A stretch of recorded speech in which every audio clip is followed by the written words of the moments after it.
welcome to the stream.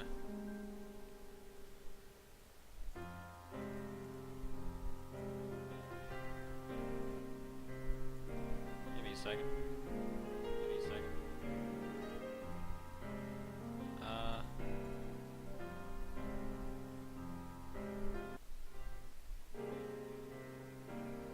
Yo, hey Anthony. Could you let me know how the sound is? Music compared to my voice?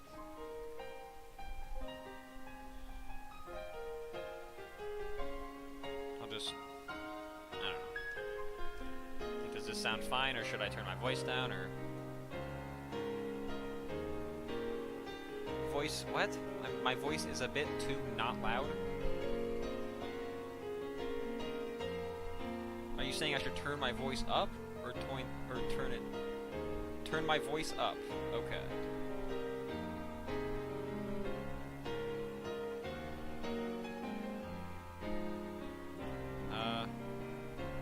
Alright.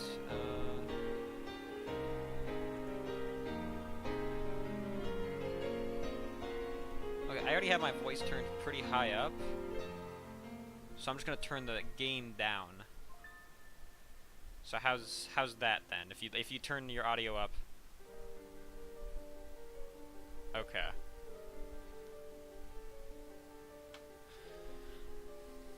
Good to know, thank you.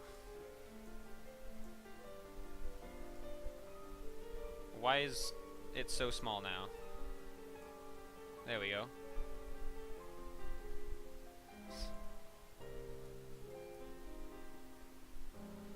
Okay. So, yeah, so I was like mid-chapter 1, so I'm just gonna skip to there while briefly explaining everything that happens. So that was just a cutscene, I assume from the future main character. But I don't know. I'm gonna skip this. That was his friend. They've been friends since childhood. They're at a convention of which a guy is hosting to like explain he made like a time machine. She gets it's like one of those things where you put quarters in, you get a capsule. She got like a rare thing from it. The main character realizes this guy is a fraud. This girl shows up. He thinks she's from some like evil organization. What is this again? Nothing but noise apparently.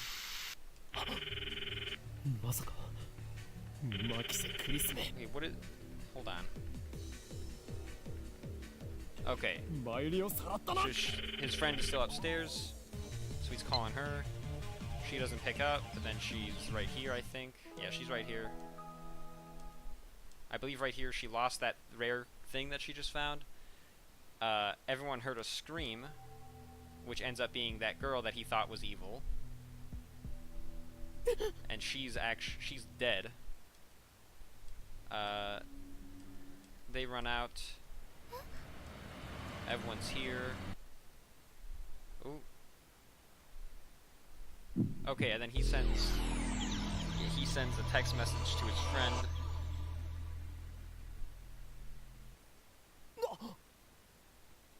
And then all of a sudden, no one's around when they were just here. And then they find a satellite there, or like something that at least looks like a satellite. I'm not sure what it is, but it was like crashing into the top of the building. Now here's this scene, which seems like it's a fourth wall break, but then it ends up not being.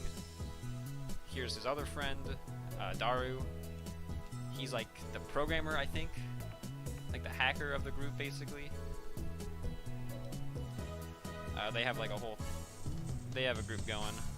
These three do. Yeah, he's questioning her about... He questions her about everyone disappearing, but she doesn't notice somehow. They go to their secret area. They're making a bunch of gadgets, and this is the 8th one, called the phone wave, name subject to change. And it's supposed to like, you put your food in, leave, and then whenever you come back, you can set it, you can like call it, and it will heat your food for you. For however long you put it in for however long you type in for. But that girl, I forget her name because I'm bad with names, she messed it up one time, and it ended up freezing the thing rather than heating it up. So they do... Yeah, a remote control microwave, basically.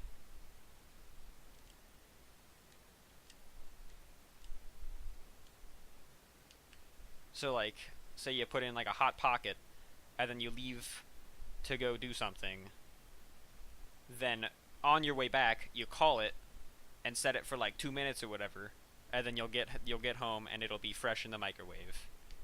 Effectively.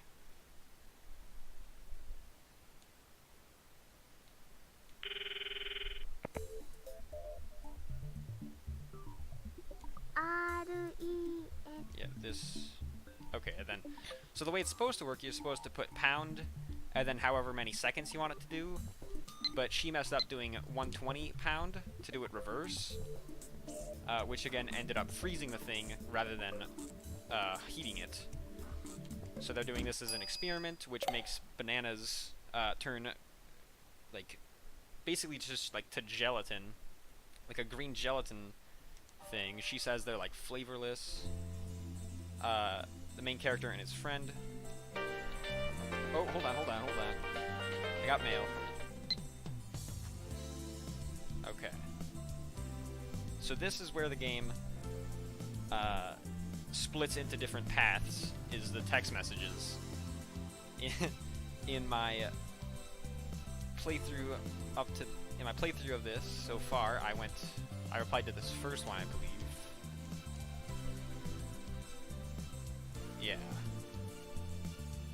Yeah, I responded to that with the first option.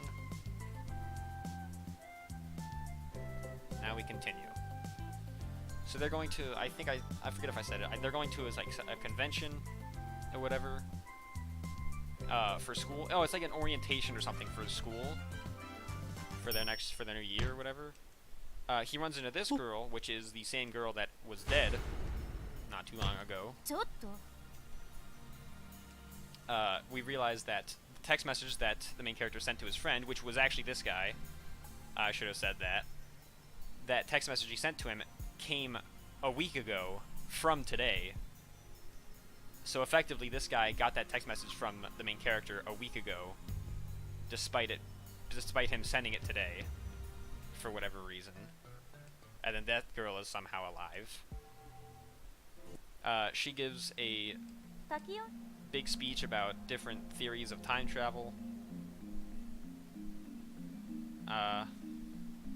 This is probably pretty important stuff to know, but I'll probably explain it again sometime.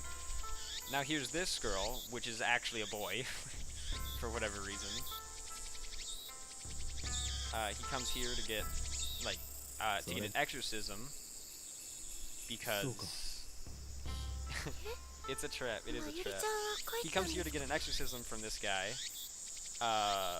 because, like, for one of two reasons. It's like there's something in his arm or whatever. I don't know if he's faking that or not. But I think he's going here because of what he was seeing. Like he saw that girl who died. So I think he's like thinking something's up, so he gets an exorcism for it. He does that. Here's I got more mail for this one. I believe I responded with the fingerless gloves option.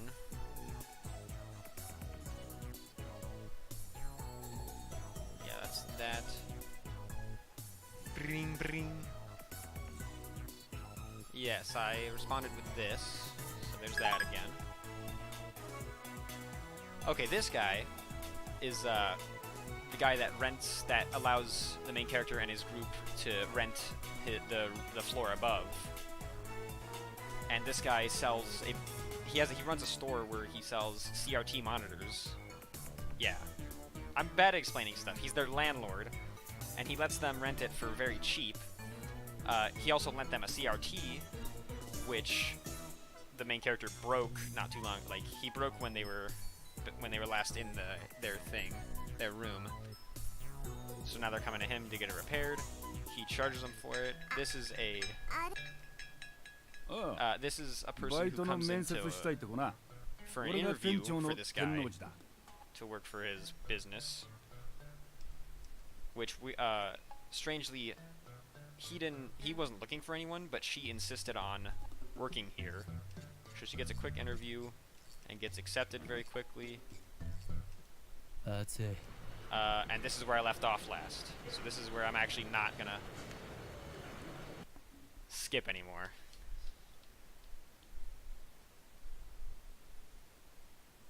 Are there any questions that you have now? Just load, I guess.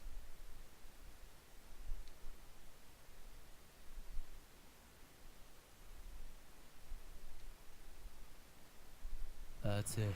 Yeah, so this is exactly where I left off last. But let me do something really quick. I'm gonna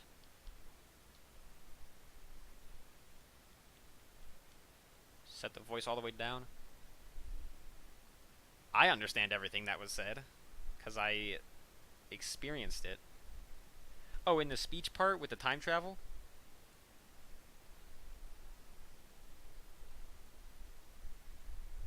I mean, generally, there was some stuff that I was like kind of hazy about, but most of it made sense. Okay, and then I got this mail. Are you really okay with yesterday's exorcism? I feel like a more traditional ceremony would have been better. I'm worried something might happen to you because my exorcism wasn't strong enough. It bothers me so much. I can't sleep at night. P.S. Because of that, I couldn't do more of the practice swings with Samidare. What do you mean something?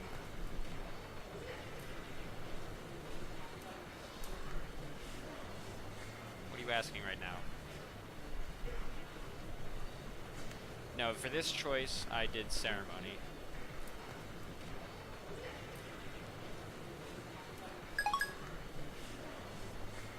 Okay, but now it's completely blank.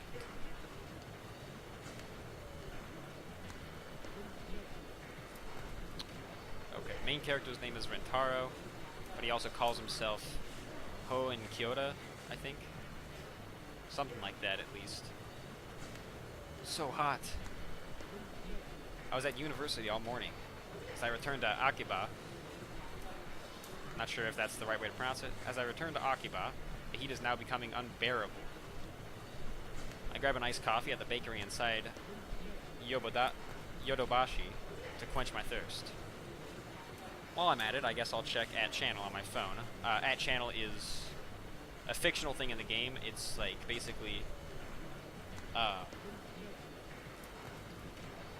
kind of like Reddit, basically. I'll just say it like that, because a bunch of subsections of it, and it's like supposedly the most popular thing in Japan for like just general talk on the internet.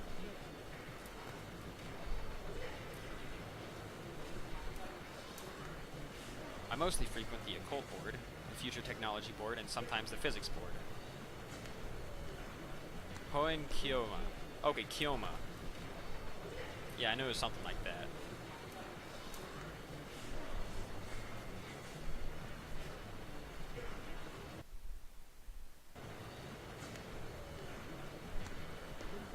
I search for threads on the mass disappearance phenomenon, or Makise Kurisu's stabbing.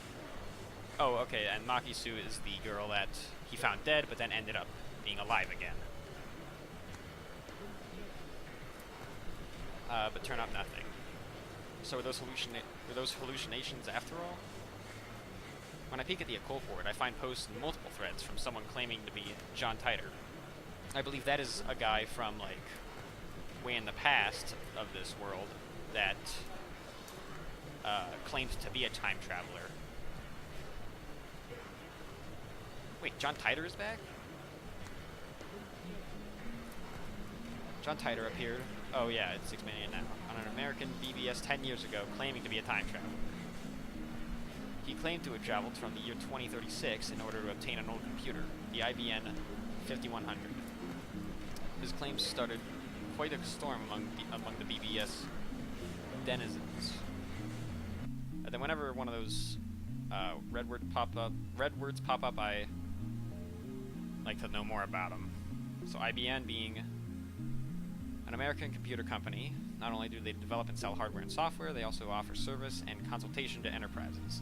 In recent years, they have made the latter their main focus, and IBM invented floppy disk and hard disk drive. Alright. So...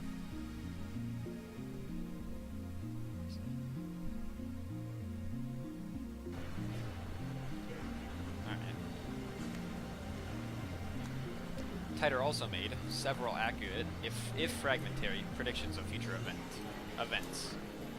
The start of the Iraq War, and the spread of the Creutzfeldt-Jakob disease, for example. That being the mad cow disease, I guess.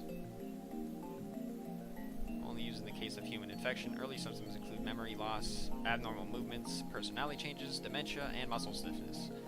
In severe cases, the patient may waste away for 1 to 2 years before dying of respiratory paralysis or other complications. To prove he was from the future, he explained the principles behind his time machine and provided pictures of its operation manual.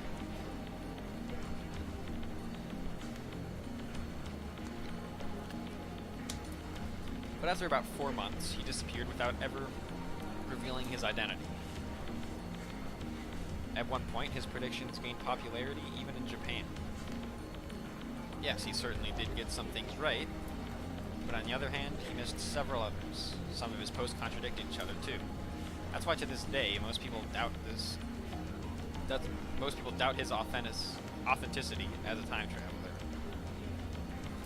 So after 10 years of silence, the name John Titor is now on a Japanese BBS. Ridiculous. It's obviously a troll. I mean, I don't think I need to look up what this is. On the internet to post controversial opinions or false information for the purpose of provoking a reaction. Yep. I mean, that's fair enough. First of all, John Titor is American, yet now he's posting on @channel in Japanese. Let's take a look at his posts. Oh my gosh. Name, John Titor. 2010. Is that this year then, in the game, 2010? I assume so. I don't expect you to believe that I came from the year 2036. I see, yeah, I guess it is. So the game takes place in 2010. I'm pretty sure that's the first instance of them referencing that the year the game takes place in. I see that everyone would like to know more about my time machine. Time travel technology was developed by CERN, or SERN, I'm not sure how to pronounce that. They completed the first time machine in 2034. He's from 2036. Time Traveler lol, John Titor lol. More details on the time machine. Do they sell time machines? How much do they cost? I've got about 100 million yen saved. Can you send me one? CERN is a French acronym for Society... Okay, I have no idea how to pronounce that. Or European Society for Nuclear Research. Okay, that's way better. The world's largest elementary particle physics laboratory, located on the Franco-Swiss border near Geneva. Has a bank, a library, a post office, and a dorm on the premises. Scientists from around the world gather at CERN to research particle physics.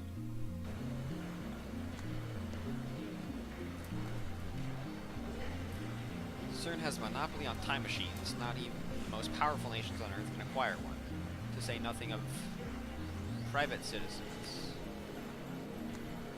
CERN used their time machine for power. By 2036, the world has become a dystopia. There's no war, no conflict. However, there is this false peace founded in the complete eradication of liberty.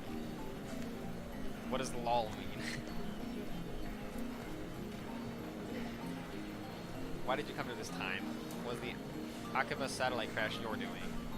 Wait guys, Tighter-san doesn't understand @channel lingo. Let's keep it simple, okay?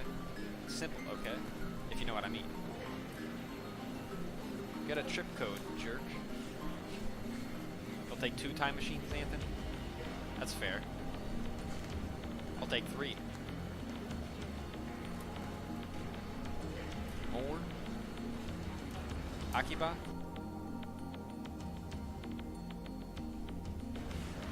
What did I say? Okay, dystopia, the opposite of utopia. For example, a completely regulated society in which most people are denied privacy and freedom. Alright. I said Akiba? Alright.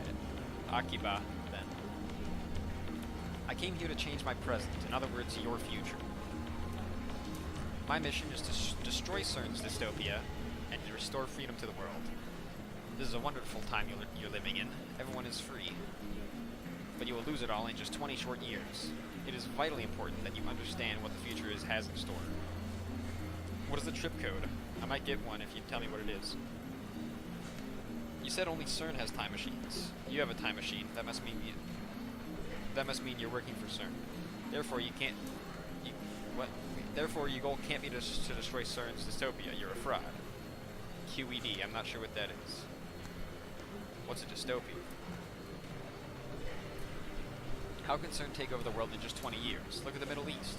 You've been reading too much manga if you think you can get those guys to stop killing each other. Who asked you to change the future? You trying to play God? If they're promising world peace, then I for one welcome our new CERN overlords. Jeez. That guy's at least a forward thinker. My time machine is a prototype reverse engineered from stolen CERN technology. Compared to the time machine, its capabilities are quite limited. In 2036, the world is ruled by a single, all-powerful governing body. They control every aspect of our lives, deciding what we will eat, where we will live, and whom we will marry. There's no privacy and no choice. Anybody who dares oppose them is eliminated. There are no trials. In movies and stuff, small changes in the past cause huge changes to the future. You've already changed the present by coming here. What happens if you make unexpected changes to the future?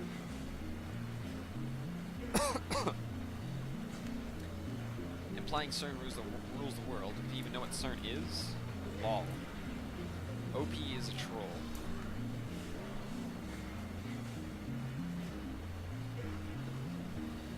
So if we find his dad and kill him, then this time traveler will never be born, and we don't have to listen to this garbage. Am I right? I want to know if I can meet your past self. Do you have self-cessed? Oh my gosh. There's so much @channel, I think it's called again. You're talking about the so-called grandfather paradox that has been debunked. This world line has a divergence of 0.571024% compared to the world line I came from. Killing my father would alter divergence, creating a world line where my father is dead. However, it would not erase this world line. I would go on existing. CERN is a particle physics research station that hasn't changed in 2036. It is possible to meet your past self. The prevailing theory in my time is that nothing would happen. I, however, haven't met my past self. If you're really a time traveler, then prove it. Post-time traveling takes or get out. The many worlds interpretation? Whoa, slow down, bro. Research institution taking over the world? All what? I do not feel the need to prove that I am what I say I am. I am only posting these messages on a whim. My mission comes first. What are world lines? Can you meet yourself from another world line? What happens if you do? Late reply. A trip code is a way to identify posters. A trip code is a way to identify posters put put pound password after your name. What? All backpedal. Oh my gosh. World lines are like an infinite number of rivers flowing in parallel. Along the way, they are constantly branching out into new world lines. This is called divergence. For example, whether or not you post on this message board has practically no effect on this world line's divergence. But if you were murdered, let's say, then divergence would change. However, it would only change by about 0.00002, if that. A single human being's death is not terribly significant on a global scale. Wars, disasters, acts of terrorism, and other events that cause widespread death and destruction have a much greater effect on divergence. Thanks for telling me about trip codes. I'll make sure to use this one from now on. I'm starting to get tired, so let's pick up again tomorrow. It's been fun talking to everybody.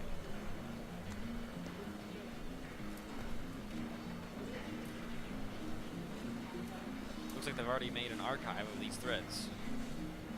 Of course, there have been sites dedicated to John Titor for years now. This post closely resembles what the original Titor wrote 10 years ago. I've read one of the books on Titor, that's how I know. This new John Titor is clearly an imposter. There are many Titor fanfics on that channel. He's not exactly a household name in Japan, but I doubt anyone would fall for this level of trolling. What's gross?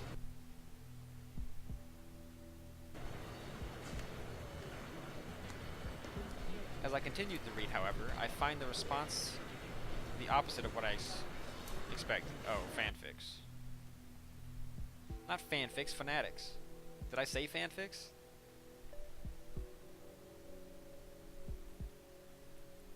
Oh my gosh.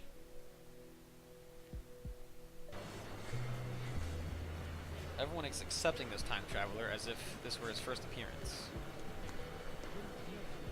Nobody has even mentioned his appearance 10 years ago. Finding this strange, I've tried posting a retort, but everyone ignores me. What the heck?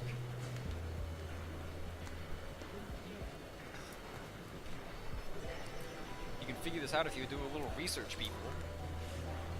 There's the original John Titor thread archive in English, and plenty of Titor blogs in Japanese. I entered John Titor's name into its search engine. 12 matches. Really? Just 12? Oh my gosh. He's thinking the same thing as me. Moreover, all 12 are about the current Titor's postings on that channel.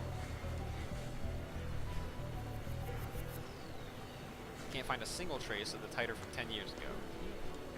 That's weird. Bizarre. That just can't be. This just can't be. I searched for information on Titor a few years ago. Back then, I got tens of thousands of hits. Huh. Is this search engine filtered? Yeah, what the heck? I tried searching on another site just to make sure, but it gives the same results. Maybe he should use Google. What is this madness? Yeah, Google, like, that should be his first option, is using Google. It feels like I've stumbled onto another plane of reality. He keeps using Bing and Yahoo.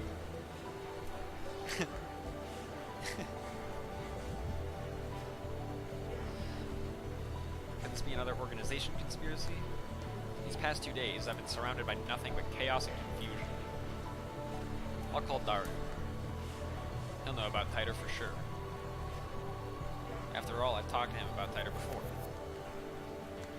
I only vaguely remember the details of that conversation, but I'm positive that the conversation happened.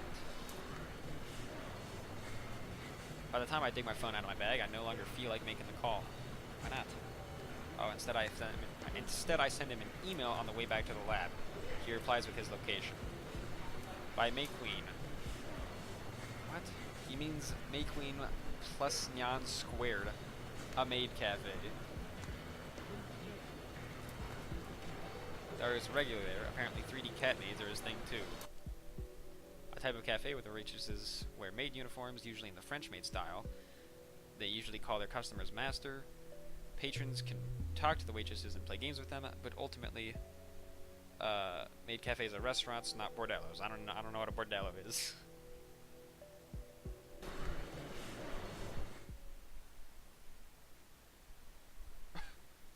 Is that pronounced May Queen plus Nyan squared? Like, is that how you pronounce that, or what? It's only a 3-minute walk from the lab.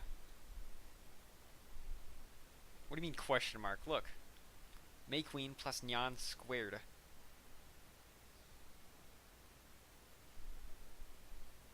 It is gross either way.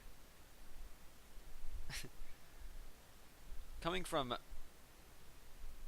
Kuramebashi Dori, take a left at... What the heck are these names? Take a left at Sumako Isaka crossing and you'll find it. That's where I'm headed now. It's usually busy in Akiba during summer break, but now it's even busier because of the Radicon incident. The area was blocked off yesterday, but it doesn't look like they could keep the main road closed for 2 days straight. I haven't seen a single police officer today. But the Radicon building still seems off limits. The entrance shutters are closed shut and sealed with yellow police tape. We're here now in female reporter. We're here now in Akihabara, the day after the unexplained satellite crash. Radicon is the time travel dead girl thingy? What? Wait, Radicon. I think Radicon is just like the building where that original time traveling thing was held, where the guy realized that the guy that was on stage was a fraud, and then yeah, it's also where that girl died. I assume. I'm pretty sure.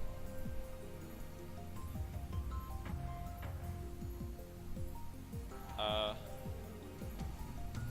might be able to check. What is it called? Radicon? That might be in here. No, it's not in here. We're here now in I can't say this. Akihabara, the day after... Oh my gosh. My throat is dying. After the unexplained satellite crash. The police barricades have been lifted, and a tremendous number of people have gathered in front of the station. The satellite's origin is still under investigation. We're told that it can't be removed until the authorities have more information. According to the police, the satellite does not appear to be dangerous. However, tourists and local businesses owners have raised concerns. Okay, give me a second, I'm gonna mute my mic.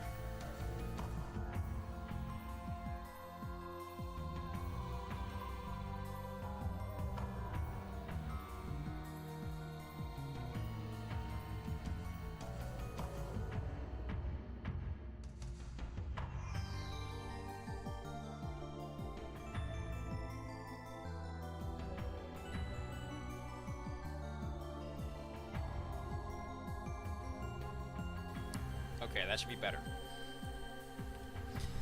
The media has dozens of cameras set up outside of the police line.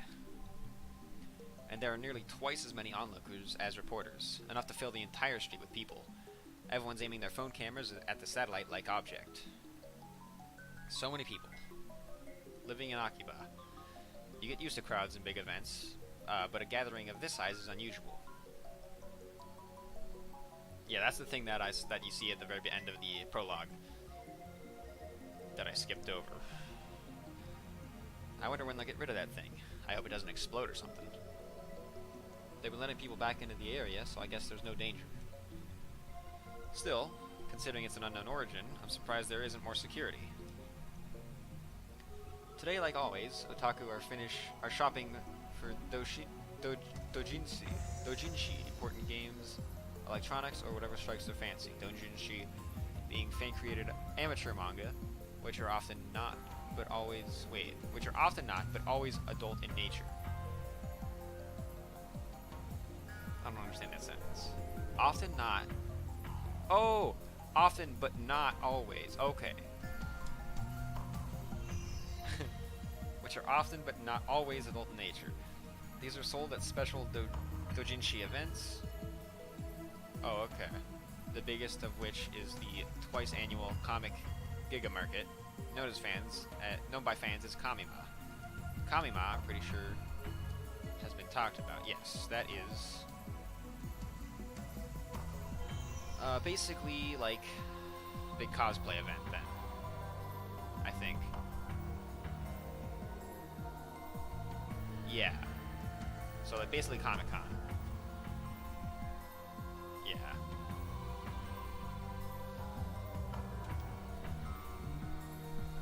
Aside from the scene at RowdyCon, it's the same as any other day. But I still don't understand what I saw yesterday. I've half accepted that the mass disappearance was just my imagination. Maybe I become unable to distinguish reality from fantasy, like the media likes to say about teenagers these days. With that thought in mind, I return my gaze to the street. And there in front of me stands a woman holding her phone in front of her face. Oh my gosh. That was kind of loud. Nani? She took a picture. Her phone was clearly pointed at me.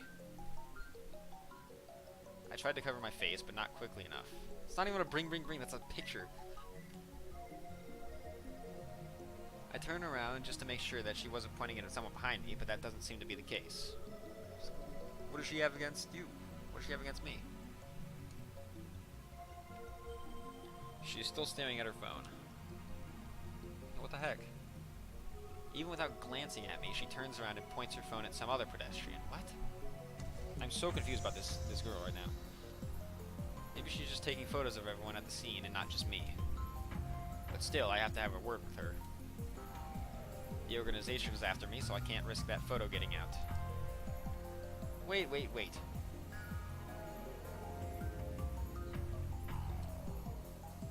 She doesn't turn around. Is she so engrossed in her photography that she doesn't even notice me? Or did she not catch my magnificent native level English? Hey, you with the phone camera. Please wait. She turns back, finally noticing me. And of course, her phone turns with her. Hey, no pictures. Are you with the organization? Nope, don't auto. Didn't mean to press that. Foyer later, lady. I did turn voices off, so I could voice act. Do you want me to turn it back on?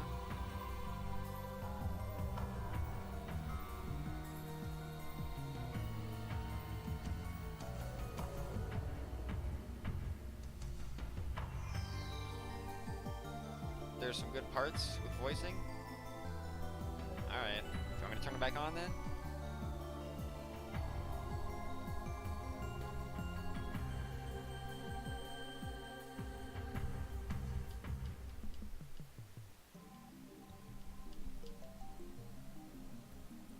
Are you going to watch it after the anime? Oh, from what I remember in the anime. I mean, I might watch the anime after this, but I don't know.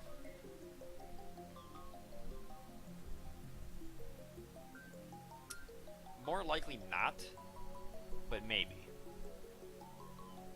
So do you want some voices in this or not? Or do you want it to just be me? It's good, alright. She completely ignores my objection. And then she goes back to looking at her phone. Answer my question. Are you with the organization? If she is, then I may have to take suitable measures. Possible organization spy. You're not? She's not even saying anything. Even so, I can't let you keep that picture. The organization will stop at nothing to find my whereabouts, and they'll kill anyone who gets in their way. Possible organization spy. Probably not organization spy. That's pretty good. I need you to delete that picture immediately. Lady ignoring me. Nice. Is she even listening? Sorry. Wow, she finally speaks. Just a whisper, but it's something. If I upset you. She lowers her head slightly in a bow. In a bow. Wait, in a bow. Yeah. Or at least I think it's a bow. She's been looking down all this time, so I can't really tell. Before you apologize, I need you to delete that photo. I was shooting the scenery. Her fingers dance across her phone's keys with impressive speed, exactly the opposite of her annoyingly slow speech pattern. The scenery? You're a tourist? Or is she one of the people who came to see the satellite? In that case, why does she take a picture of me? She shakes her head without looking at me. It's proof of where I was today. You're a strange lady. Kiryu Moeka. My name. I guess she's introducing herself. Her name, okay, how many times does her name change? Lady ignoring me. Probably not an organization spy. Lady who apologized out of nowhere. Lady ignoring me. Lady ignoring me and apparently sightseeing in Akihabara. Ooh. Strange lady apparently sightseeing in Akihabara. Moeka. Okay. I'd rather just call her Kiryu. It's way easier to remember. But I guess Moeka. I guess she's introducing herself. That's nice, but I just wanted to delete that photo. I have a question for you, may I? I have a question for you. May I? First, the photo. There's an urban legend in Akihabara. Have you heard of it? An urban legend? What's she talking about? Don't tell me. There's a brilliant but insane mad scientist said to be lurking in Akihabara? And now that brilliant but insane mad scientist is the target of every assassin in the underworld? Gah. I've remained in this town for far too long, only to make plans. Akihabara, you weren't such a bad town. I'm glad that... The Phantom. Retro PC. Retro PC? She replies with a nod, or something like a nod. They say there's one in Akihabara. Oh. Nothing about a mad scientist. I'm relieved, but also disappointed. At any rate, this is the first I've heard about a Phantom Retro PC. A Retro PC? You mean like a 98? 98 being a Japanese PC series sold from the mid-1980s to the mid-1990s. It sold so well that at one point it was called the National Computer. Jeez. That's the first model that comes to mind.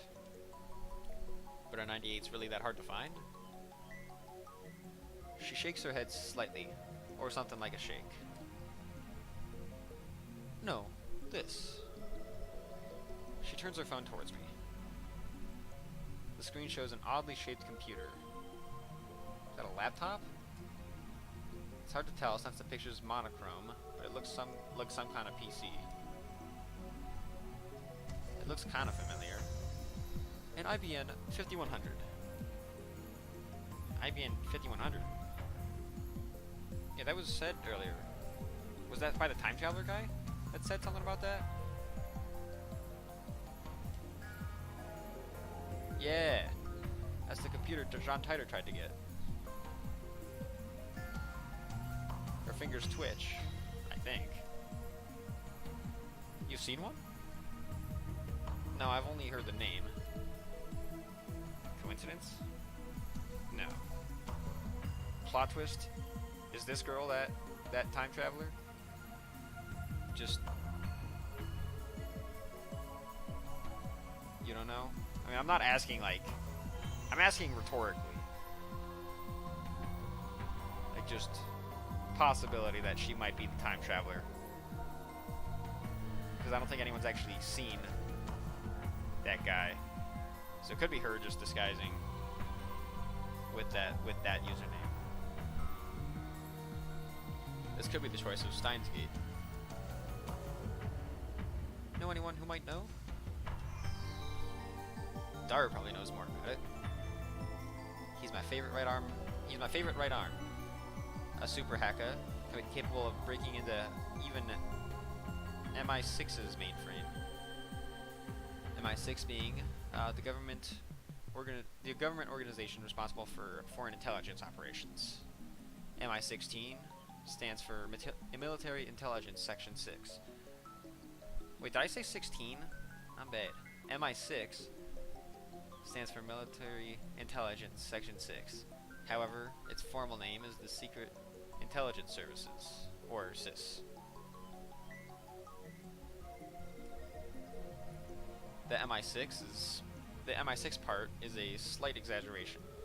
If that ever did happen, Men in Black would break down our door and take us away. But the super hacker part is true.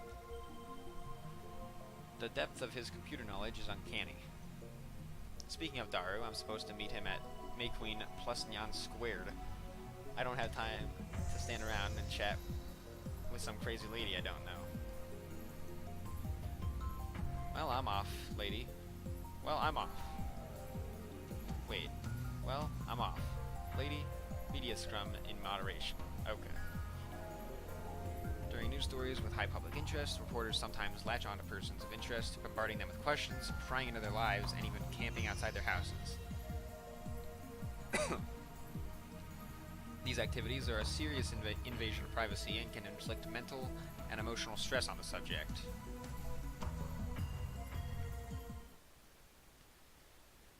I try to make a smooth exit, one-liner and everything, but she grabs my sleeve before I can disappear into the crowd.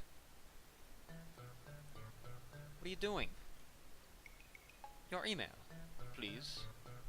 Oops. What are you after? The super hacker. I guess she wants to hear Daru's story. It's my fault for mentioning him. Well, I'm meeting up with Daru, so why don't I just take her along? No, wait a second. This could be a devious trap. Maybe she's really a spy sent to kidnap Daru. I'm defenseless without him. My only other ally is Mayuri, whose skill amounts to costume design. Mayuri being his old friend. Like the first person they met, that was shown in the prologue when I was skipping everything. Just in case you don't remember.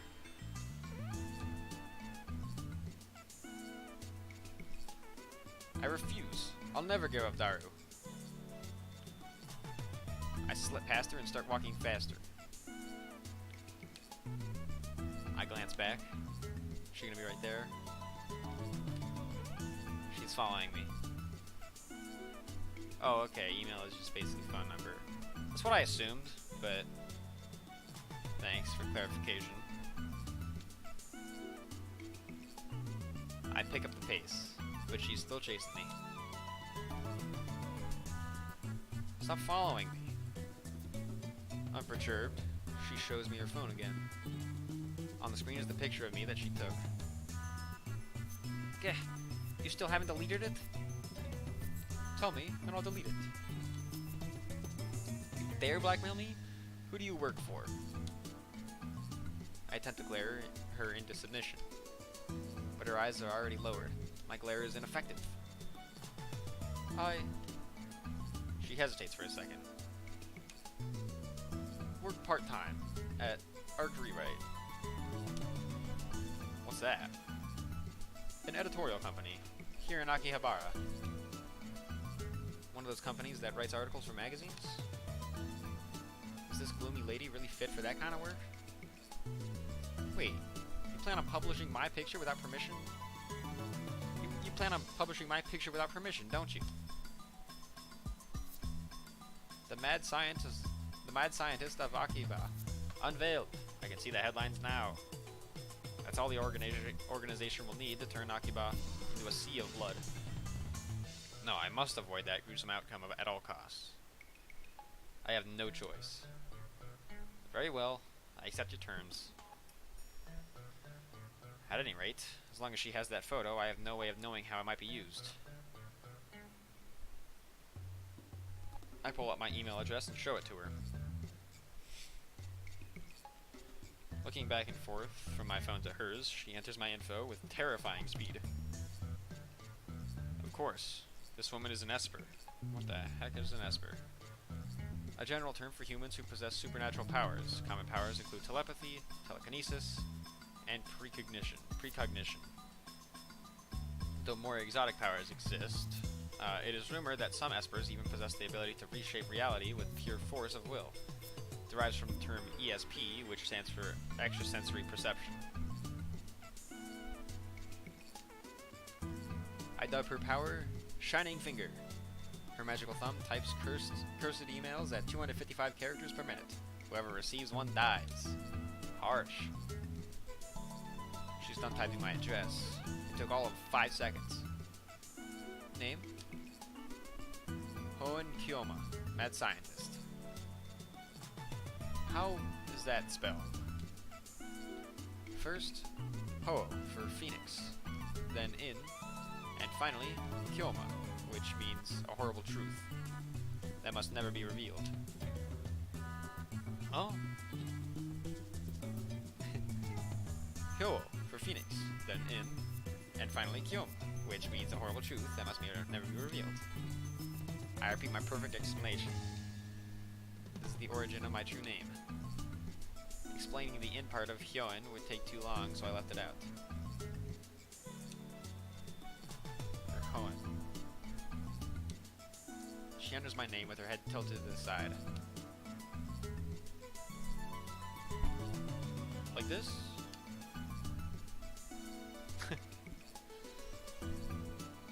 Hoen Yoma. Nice. What the heck is this? Are you mocking me? She lowers her head a little more. An apologetic bow, I guess.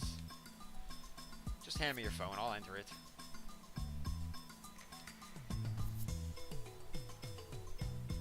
She shakes her head, clutching her phone with both hands as if to protect it from me. Like a spoiled child who can't let go of a toy, she shields it from me with all her might. What does she think I'm gonna do? Her reaction is a little depressing. Anyway, she's obviously not gonna hand over her phone. She's obviously not going to hand her phone over, so I ask for her address instead. I'll send her a blank mail. She told me her name a few minutes ago, but I forgot it already. So I enter her as Shining Finger. Kiryu is her name. What am I doing standing here in the middle of the street? Let's hurry up and send her a blank email. I don't need to type anything. Oh, okay. I guess I do that now.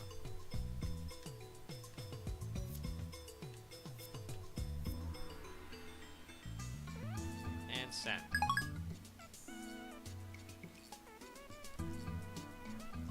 She's staring at her phone. I don't think I've ever met someone who made less eye contact.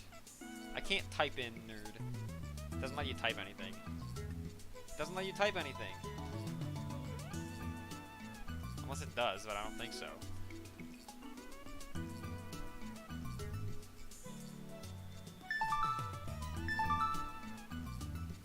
After a few seconds, her phone receives the email.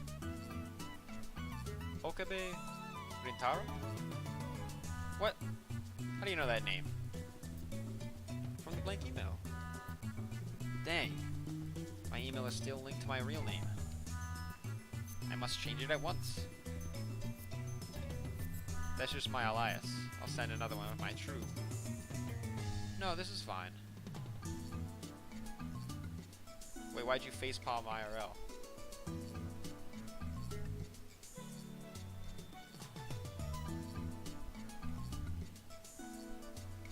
What, did I botch it horribly?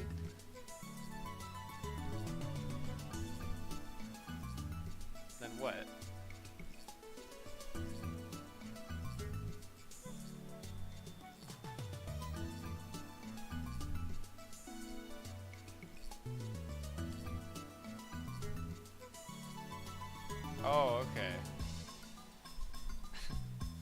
was like, was it really that bad that I pronounced it? Nonsense. I'm not Okabe Rentaro, but Hoen Kyo. I like how she just cut him off. She just cut me off by saying nothing. She's really not buying it. Did you delete the picture? She nods slightly, I think. It's really hard to tell. Her body language is as subdued as her voice. If you deleted it, then prove it. She silently shows me her screen. The only picture remaining is the one of that computer. Well, what about the, didn't she take a picture of some other pedestrian? What about that one? I'll email you later.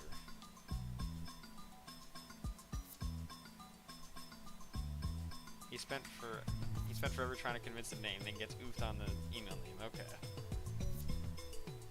So, wait. I'll email you later. So ask, okay? About what?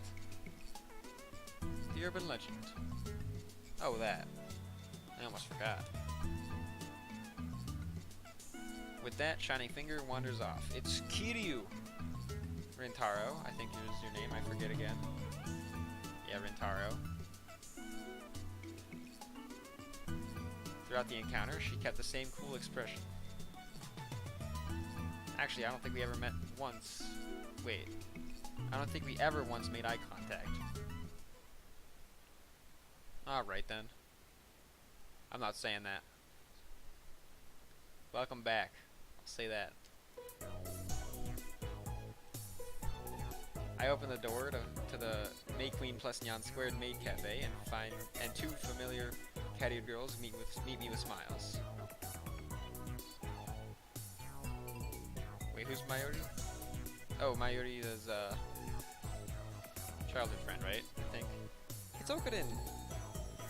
Nope, that's not her. Okay, never mind. I got people mixed up. One of them is Mayuri. But here she's called Mayushi Nyanya. Wait, is that her? Since she works here, I stop here about twice a month. I guess that would make me a regular customer.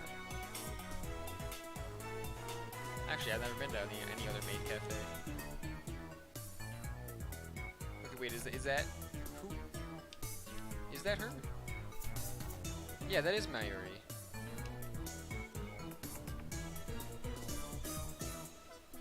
Welcome back, Okuden. After bowing again, Mayuri grasps as if she's thought of something. Hey, Okuden. Mayushi just noticed something. Wait. What?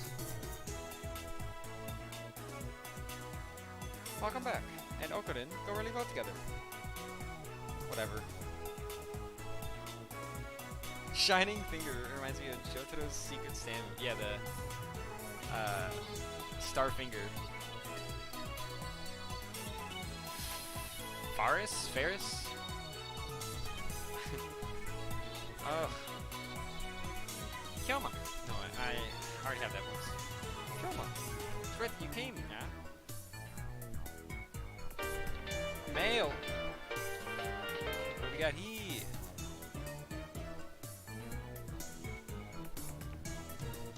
From Dukako. I have no idea about. Oh wait, is that the music is loud? I think that's meant to be loud. Wait, the normal music or the phone music?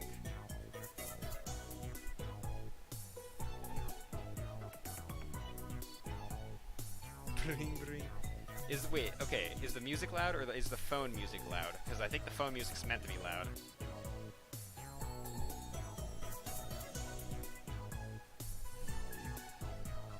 The background music, alright, I'll turn that down a bit.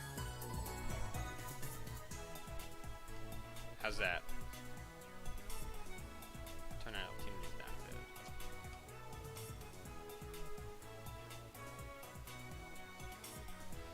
Sorry, I don't know any ancient secrets. At least I don't think our shrine has anything like that. If you're interested in that sort of thing, you should go to the Izumo or Issei instead. Ah, I did. Oh, okay, this is the girl. This is the guy that looks like a girl. Ah, I did 10 practice swings with Sarimare.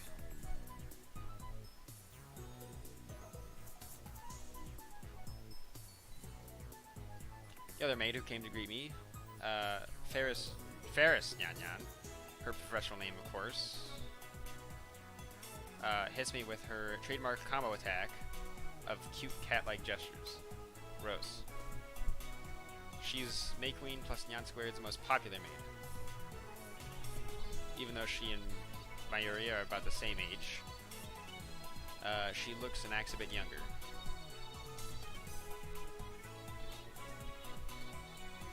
I forget what voice I just gave this girl. I don't even know, like, what are the voices I have for girls. Ugh. I had like a bit of an elegant one for that girl before, for Shining Fingers, for Kiryu. I have like a more high-pitched one for Mayuri.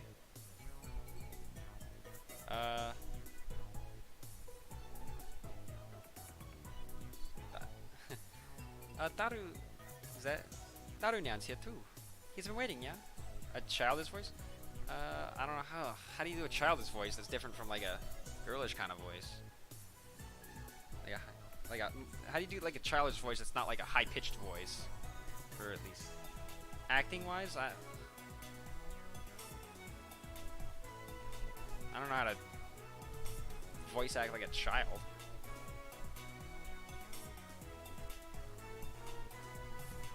What do you? How do you? Playful? How would that even sound? I don't know. Adrian's here too. He's been waiting, yeah. Daru frequents this cafe because he's got a crush on Faris. Faris. I still don't know if it's Faris or Faris or whatever. He often reads her public blog while muttering, "Faris, you're so cute," to himself. He's got it real bad. I keep telling him to choose either 2D or 3D, but he doesn't listen. I also have trouble dealing with this cat girl. She always finds a way to best me. Are you holding another secret meeting to overthrow the evil organization? Yeah. Yeah, something like that. Freddy's wants to join too, yeah? No chance. The organization isn't threatened by cat-eared maids. Not true, yeah? Ferris has the perfect secret technique to help take them down. What? You finally mastered that secret technique? Yes, yeah. And after completing my oh my gosh.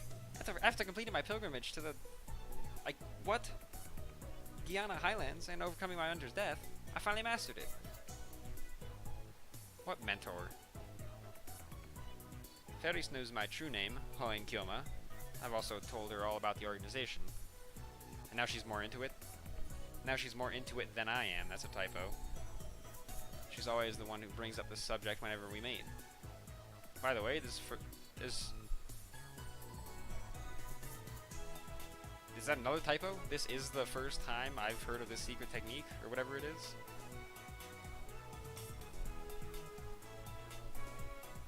So, Freddy's wants to participate in this spirit conference like you promised, yeah? Ugh, she's not letting it go.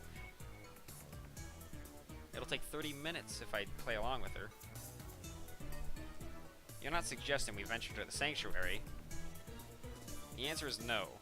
Although you may understand the hidden secrets, you're still too inexperienced. But you promised. Are you going to betray me? My brother's waiting for me there. Since when do you have a brother?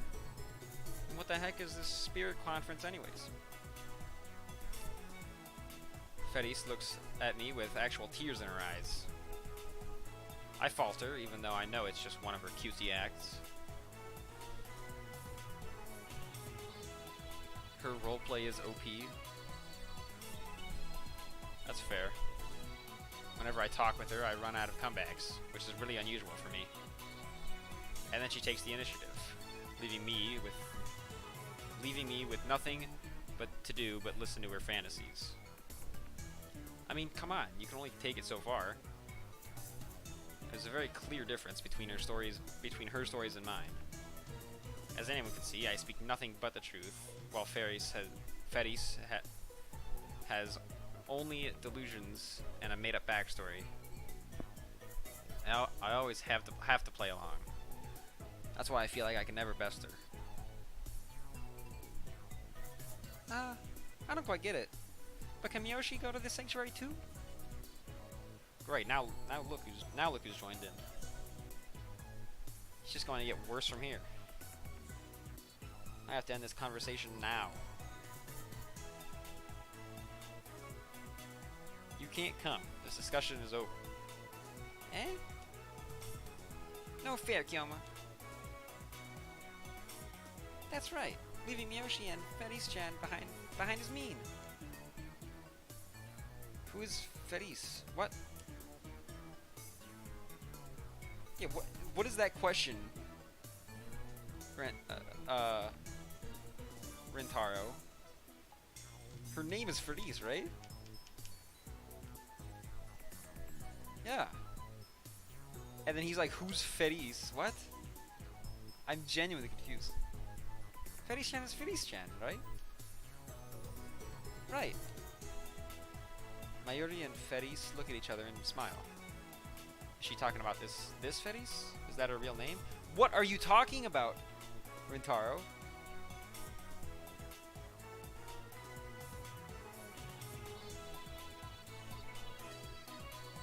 Have I been mistaken all this time?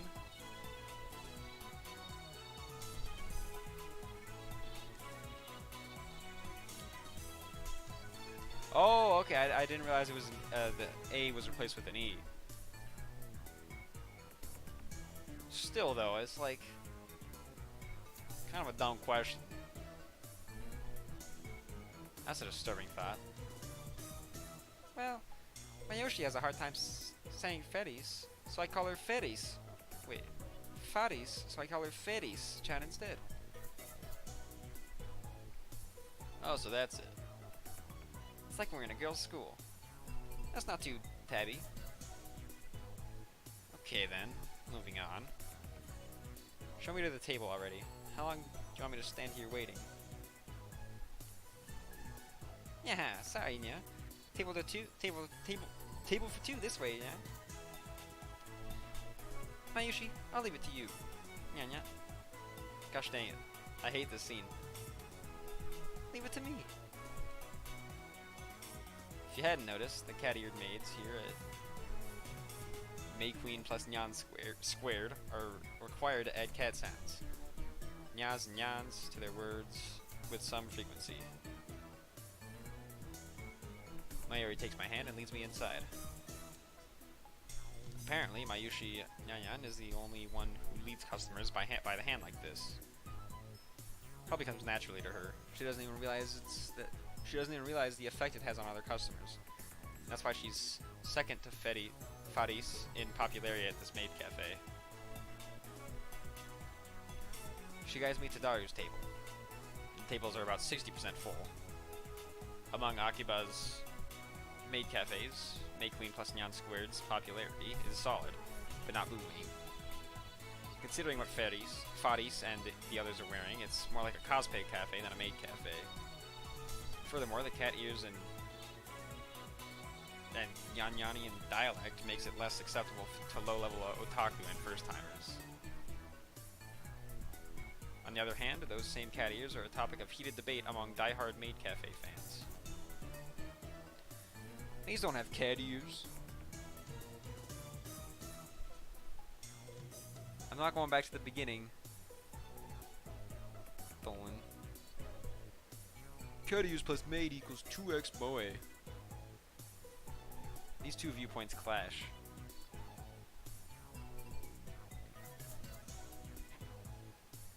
If you have any questions, Dolan, I'll just answer them.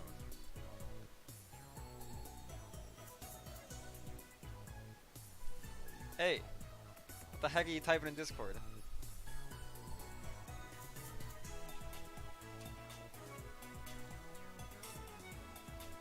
Gosh dang it, Anthony.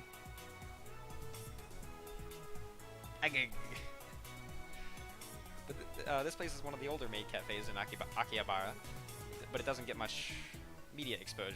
Maybe that's what it makes it more comfortable than most.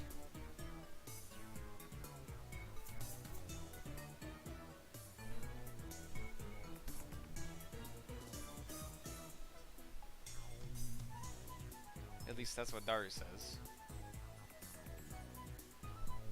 He talks about this stuff so much that it's been burned into my synapses. Daru-kun, Okunin is here. Yeah. You're way late. Seriously, man. Daru sits in front of me, but doesn't look my way. He looks upset for some reason. So, what were you talking about with Faris? I want details. You really want to know? I am voicing it, Brent. You really want to know? I don't think you'd understand it. Heck, even I didn't get most of it. Ah, the usual. Your conversations are much too regular. Wait, your conversations are too much for regular otaku. You guys exclude an aura or something, you know? It's like you two. I think that's a typo again. It's supposed to be TWO, right? It's like you two have your own reality marvel. You know I can't forgive you. A type of magecraft in which the user overwrites the world with a pocket dimension based on his or her emotional experience. Often used in ordinary conversation to speak of couples flirting in public. Immersed in their own world, not caring about the pain they are inflicting on others. Hate it when that happens. I think Fetty's-chan likes Okunin, yeah? Of all the maids and masters here, the only one who can keep up with Fetty's-chan is you. With Fetty's-chan is you, Okunin. Best game ever, I like it, TWO. Alright, then. I'm not even close to keeping up with her. I'm so jealous. You lucky jerk. Huh. I have no interest in women who dress themselves in lies. Like you want to talk. Silence, you unfaithful jerk. All your 2D wives are crying. Ugh, you struck a nerve, man. Daru theatrically grabs his chest and falls onto the table. I sip from one of the glasses of water that Mayuri brought to our table. Master, may I take your order?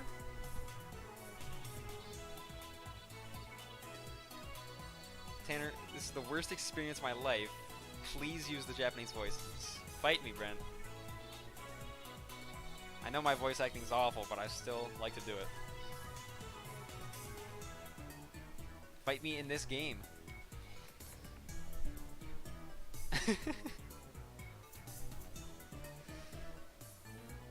Omelet rice and hot coffee, black. You've already won? I doubt it. Did you voice act while you played it? Coming right up. Yan yan. After taking my order, Mayuri finds her way towards the counter, as if swimming between the rows of tables. I'm not fighting you in Paladins, Nolan. I hope she doesn't trip. So, wait, Itaru? That's the guy, right? Yeah. So, what did you need? Yeah, that's him. Daru asked without getting up from the table. That's right. In my confrontations with Shining Finger and Catgirl, I almost forgot my original objective. I was going to head up to the lab in about an hour. I have an urgent matter to discuss. Top secret. I'll lean on the table and scan the area without moving my head. You remember John Titor? John Titor? Who's that? The self-proclaimed time traveler who appeared on the internet about 10 years ago? I thought we talked about him before. Is this a new addition to your made-up backstory? It's nothing like that. Everything I say is the truth. What a pain. Well, I guess I can play along. Yuri, yuri. Well, I guess I can play along. So, what's the source of this Titor guy being from the future? Wait, you seriously never heard about him before? Seriously, bro, I haven't. sure you just didn't forget? This is the worst voice acting of all time. Can't say for sure. There are even books about him. I might remember if you show me one. You really don't remember?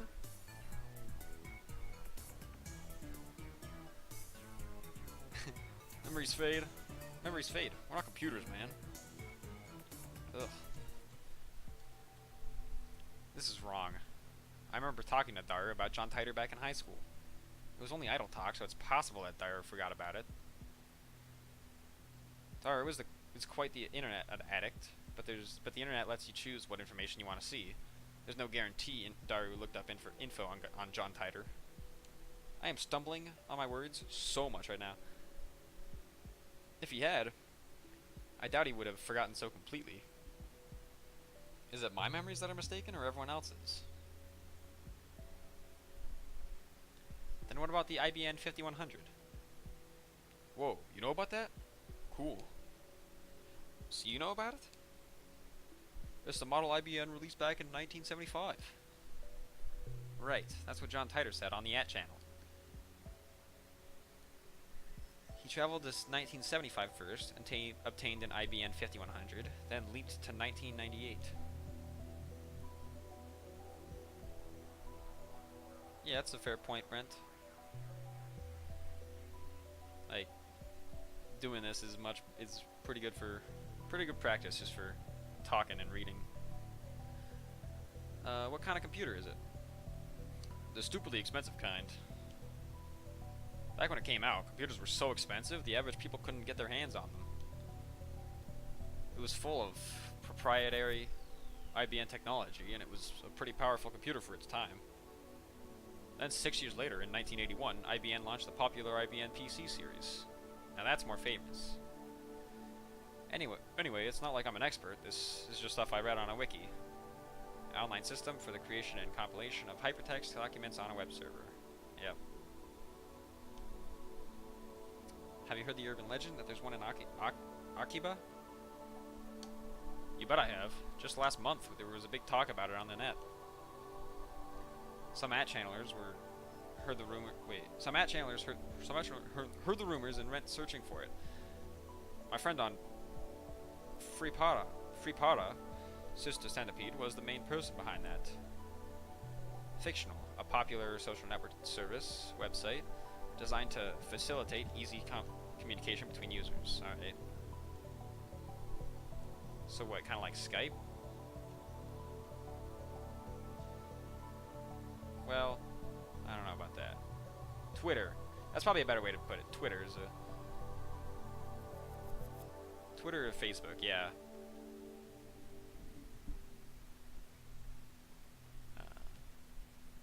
Even the legendary... Okay. Neidhart, their Blitzschnell joined the fray, but they still couldn't find it. So it was just a hoax?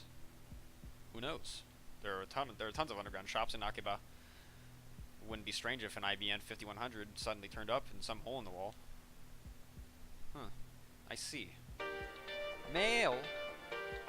My phone starts suddenly vibrating. I've got mail. Shining finger. Bring, bring. Okay, but I'm just gonna read I'm gonna read mails in normal voice. Okabe-san. I've mailed you as soon as I could. My name is Kiryu Moeka. I'm a 20-year-old freelance editor.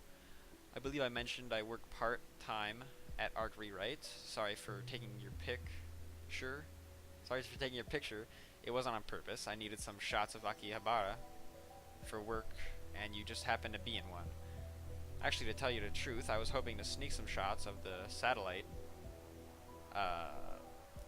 By the way, the picture I took was just a test, not the final shot. That's why I was using my phone. Even if you hadn't begged me to delete it, I wouldn't have posted it. So don't worry.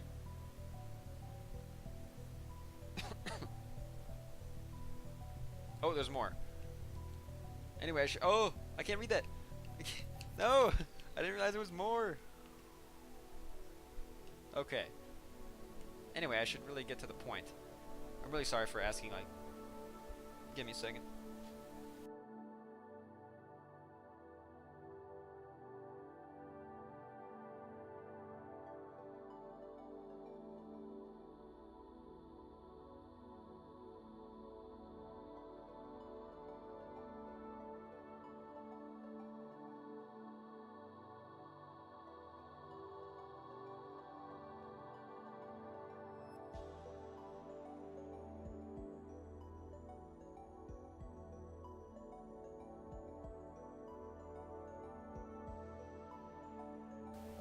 Alright, sorry about that. Anyway, I should get to the point. I'm really sorry for asking like this, Okabe-kun, but it would be super great if you could ask your friend, the super hacker, about the IBM 5100. I don't really know anything about computers, especially old computers. All I have to go on is that picture I showed you. I'll attach the image.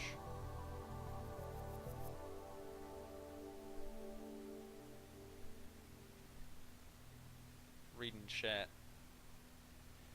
Be absolutely positively sure to reply, okay? I'll be waiting, and if you could, I'd be super happy if you gave me your super hacker friend's email address. I'll mail you again. It's okay. Wait. I'll mail you again. It's okay to mail you again, right? Of course it is. Bye. Yeah, that is like the most unclear picture I've ever seen. Oh, come on. What's with this mail? Disregarding the weird timing. Is this really the gloomy, unsociable woman I met in front of Radicon? She's like a completely different person in this email. Does she have split personalities or something? Huh. Well, I got some info on the IBM 5100, so I guess I should give her a reply. But if I send an immediate reply to a woman I just met, wouldn't I come off as clingy and desperate? Gosh dang it. This is the dumbest thing. I, Hoen Kyoma, will not be taken lightly. This is my chance to make her understand which of us is a superior human being. That's dumb! Rintaro, don't do that. And above all, I have yet to ascertain if she can be trusted.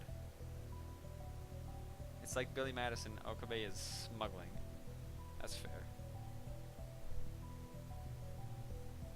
She might start harassing me if I reply the wrong way. And besides, she hasn't proven that she's not working for the organization. Nonetheless, it couldn't hurt to tell her what I learned from Daru. To discourage her, of course. Ha ha ha. Let's ignore it. This is out of kindness. Mm-hmm. Sorry for the wait, Daru. So there's one thing I need to know. I scan the area with my eyes one more, then I'm leaning close. The IBM 5100 has the power to destroy the world, right? Huh? Doesn't have the power to do anything, let alone destroy the dang world. Oh, I forget what voice I gave this girl. What's this, yeah? The world's gonna be destroyed? I think it was like that. Faris brings my omelet rice. She's doing her cat-like gestures while keeping her tray balanced on one hand. True feline agility. Despite her Nyanyanian nonsense, Faris is the consummate professional. Master, thanks for waiting, Nyanyan. Omelet rice, nya? Gosh dang it. I hate reading it. The cat girl puts an omelet rice on the table and then takes a bottle of ketchup from her apron pocket. She uses it to write, "The world is doomed," in red letters upon the omelet's blank yellow canvas. Harsh. Please enjoy your meal before the world ends. Whoa. The world is doomed for the win. Faris' handwriting is so cute it puts my omelet in danger too. At least we all suffer through the voice acting. Yeah, I'm sure it's probably like worse to hear me do that crap. I hate doing it. But you listening to it, oh. I don't even want that. I don't want that kind of torture. It appears the cuteness has shattered Daru's sanity. I give him the look that says calm down, but to no avail. I smooth out the ketchup with the bottom of my spoon, erasing the ketchup words. Oh, what a waste. Yo, Blazin' opening and closing Binding of Isaac. That's showing up on stream?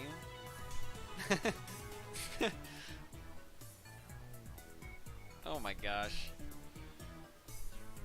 I'm gonna eat it either way. Daru, Daru. Have you considered participating for the Faddies Cup? Yeah? Yeah, of course. I'm participating. Faddies Cup? What's that? I take a mouthful of omelet rice. Next Sunday, we're hosting a Rhinet tournament at the cafe.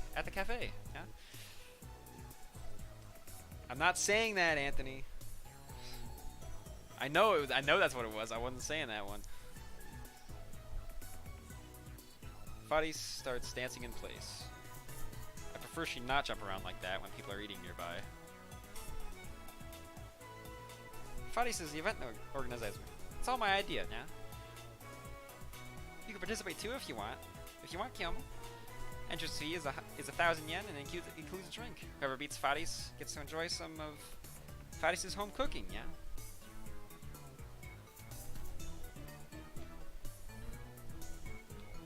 Wait, what's Rhinet again? Is that like the Pokemon kind of thing that is of this world? Rhinet.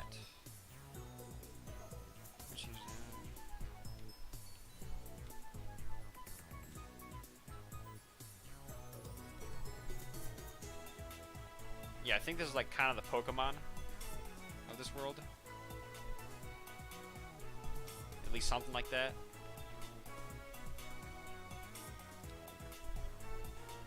It'll never happen. Opening sucks at Rhinet. Huh? But it's so fun. No, I'm fine. I stop shoveling the omelet rice into my mouth, and I deliver a melancholy sigh. Rhinet acts as battlers, huh? Whenever I hear that name, I remember the former champion. Has it already been 2 years? No, it's nothing. No, it's nothing. Forget what I said. Huh? That sounded so serious, yeah? Who was the former champion? He probably doesn't exist. I mean, Rhinet didn't even have official tournaments until about a year ago. Kyoma? You still can't forget him, can you? What? I remember that you and the champion, my brother, were such good friends, Kyoma. You were so close it made me jealous, yeah? Dang it. She took my story and ran with it again. I never even said anything about him being her brother. Heck, I don't know if Fadis even has siblings. I shouldn't have talked about stuff like this in front of Fadis.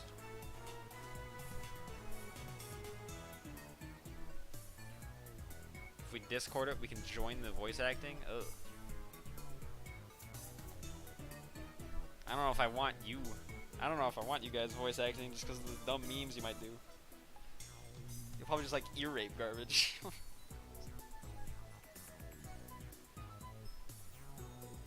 Her name rhymes with Paris? Ferris, okay. Ferris. Well then what is... Wait. Ferris, but... What's her name? Gosh dang it. Mayuri calls her Ferris with an E. So like, what's the difference between that and Ferris? With an A? If I was to say it like that. Yeah.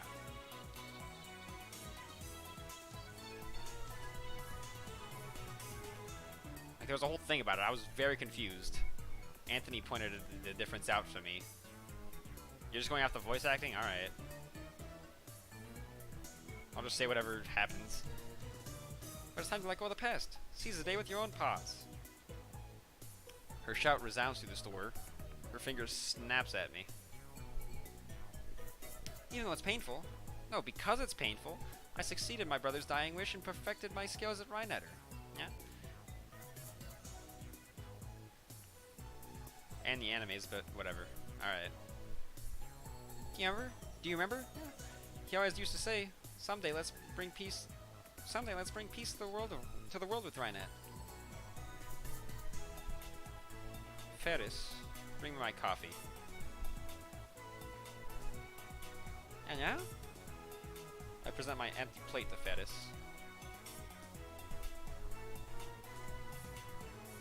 I always eat quickly. It's a habit.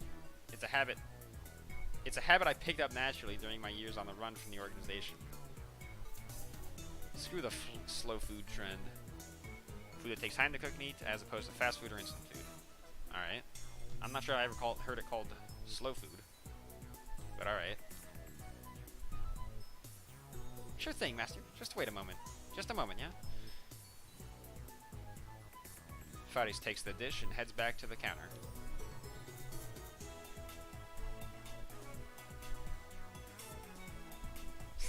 She's so kawaii. Oh. But remember, it's me doing her voice. Oof. If I'd left things going as they were, I would have had to play along for another 10 minutes in her fantasy world.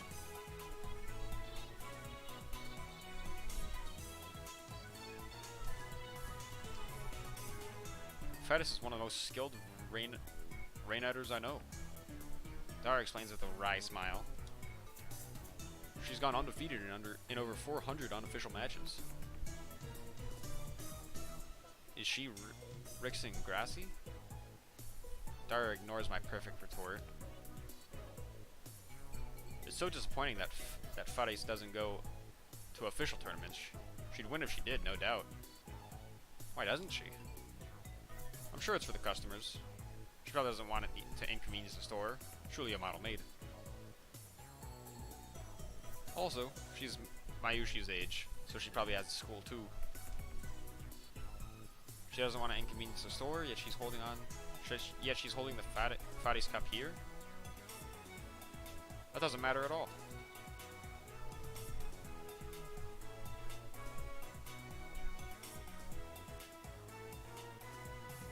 Is Okabe the main character? Just okay.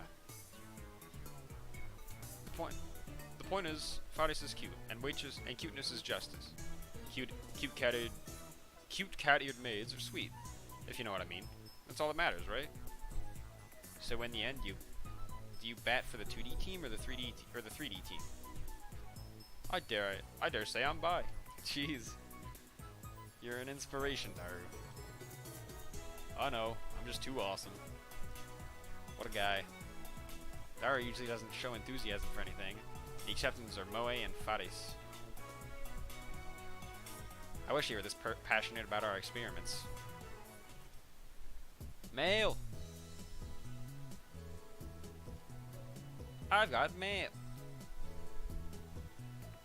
Final battle is close at hand. You're more perceptive than I thought. So now you understand what's at stake. The Red Southern Cross will soon hatch. The time has come for Fares to journey to the sanctuary and prepare for... I can say no more. Gosh dang it. That wasn't me, that was Hoenn. Kyoma. What are you talking about? Will you quit testing me with this mockery? Don't tell me which one of these I should do. Southern Cross will soon hatch. I see. So those holders of Original Sin, those who, like me, were born of Prototype 13, have begun to assemble in Akiba, guided by the star that we alone can see. The time is right. Impossible. You mean it's already awakening? It's 50 years earlier than I predicted.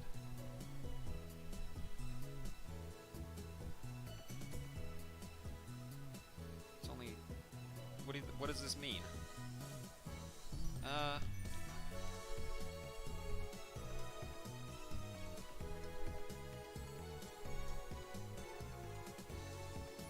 What's the Red Southern Cross?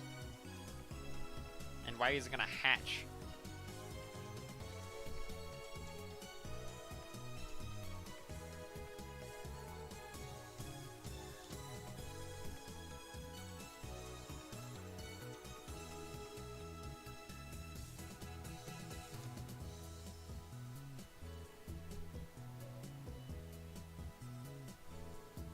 Oh, okay. So it's just kind of going with whatever she's talking about.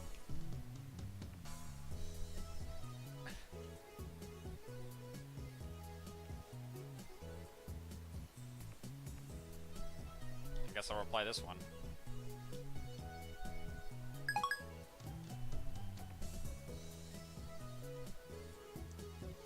I had to pull Dara away from Fadi's so we could return to the lab. We arrived to find it hotter than a sauna. I quickly open the windows, letting a small breeze blow in.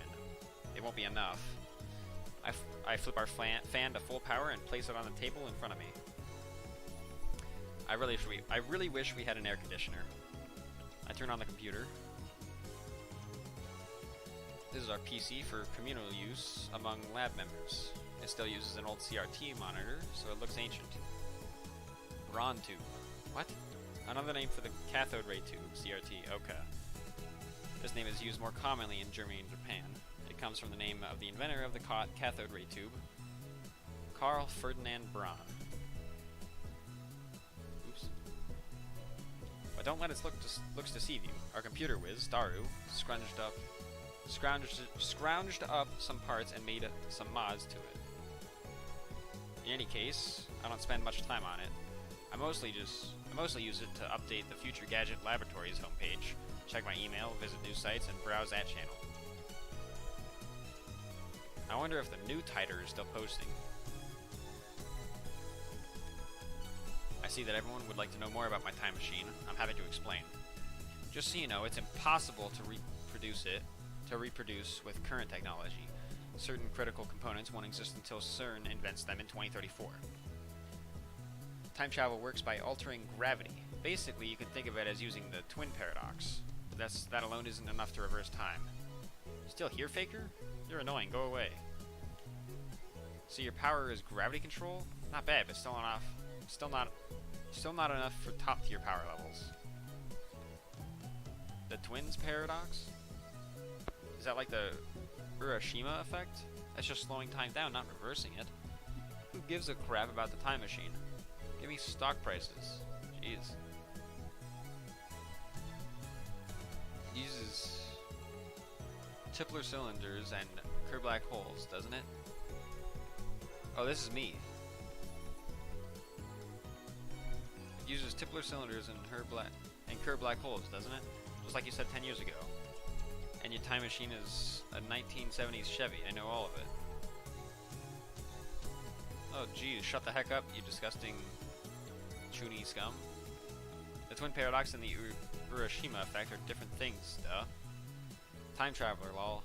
John Titer, lol. Pretty sure someone said that already in one of the different posts. A Chevy's an American car, right? I'd rather go with German with the BMW. American automobile brand. That's simple. By Tipler cylinders, are you referring to the Tipler machine? A Tipler cylinder would have to be 10 kilometers in diameter, 1,000 kilometers long, and have mass equal to the sun and revolve 2,500 times per second to become a time machine.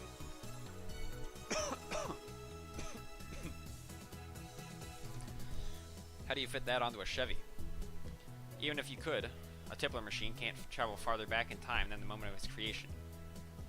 Enough of your delusions. That channel is not your blog. I want to hear it from Titer.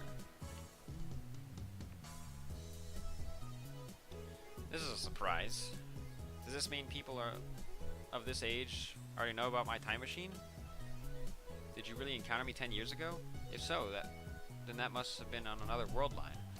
I, at least, have not gone to the year 2000. In any case, the important point is that a rotating black hole sends the same effect as a Tipler cylinder. Huh. You can learn more about Kerr black holes by studying the Penrose diagram on Tipler's calculations. My time machine works by generating a pair of Kerr black holes. In Japanese, please. Titer came 10 years ago? Source? What the heck are Kerr black holes? Explain... I'm not reading that. Explain using... things. I'll pay 1,000 yen to ride your time machine. Not a yen more.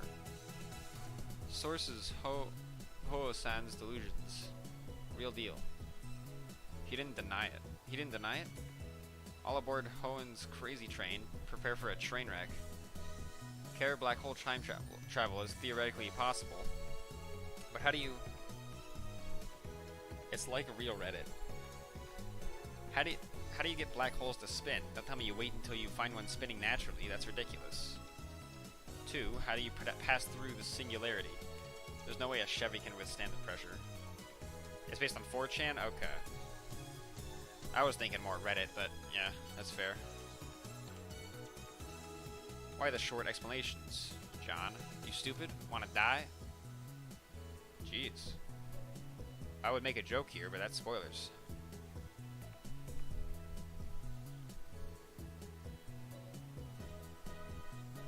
Still no stock prices? This isn't a delusion. I know for a fact that Titer posted 10 years ago. There's even a book about it. Search the used bookstores if you don't believe me. His Chevy has a gravity distortion unit. That's what he said 10 years ago. A teasing phrase used online messaging boards to tell an incomprehensible poster to please post comprehensively. Oh, jeez. Okay. In astrophysics, a point of infinite gravity.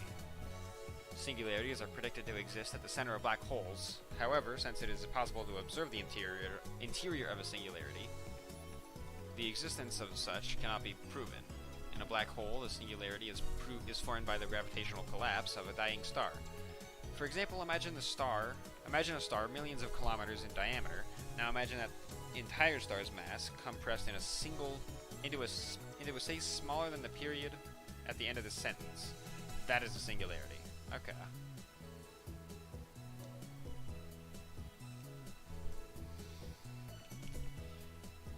Yes, it does have a gravity distortion unit. My time machine is not perfect. It was built by a third party who reverse engineered CERN's design. The gravity distortion unit is a little unstable. First, the unit produces a micro-singularity, then injects electrons to induce rapid rotation. This generates a local gravity sine wave. As the time machine passes through the singularity, the gravity distortion unit regulates the pressure to ensure safe passage. I'm not a specialist, so I cannot explain the mechanics any further. But let me just say that Kerr black holes can be manufactured. I assume everyone's aware of CERN's current experiments with black hole creation. Too long didn't read? Shut up. Unstable? Sounds dangerous. Oh crap. Titer's black holes are gonna swallow the Earth. He's not just a mass murderer. He's trying to wipe the entire human race out. Find his parents before it's too late. It's not that you won't explain, it's that you can't. How do you set the destination? The Earth is constantly moving. The Earth is constantly moving. Didn't you know that? Or didn't you know that? What? By the way, I propose the Titer equals Hoenn theory. Harsh. If that's true, if that's foreshadowing, then jeez.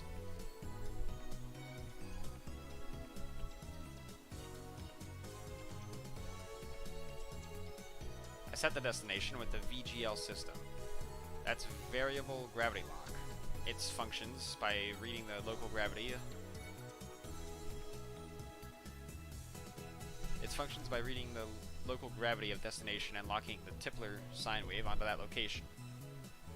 By locking onto Earth's gravity, it ensures that I don't end up floating in space. It uses 4 cesium clocks to make the calculations, so the margin of error is negligible. Hoenn needs to shut up. I've never heard of any Titer from 10 years ago. So the universe is deep in Titer's crap. The same information was in the Titer book. All you've done is post 10-year copy pasta. Anyone could do that. How do I know you're the real Titer?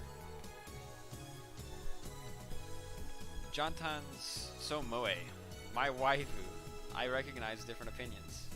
Jeez. I'm feeling more and more disappointed. Still nothing concrete. Nice try, I guess, but I won't be fooled.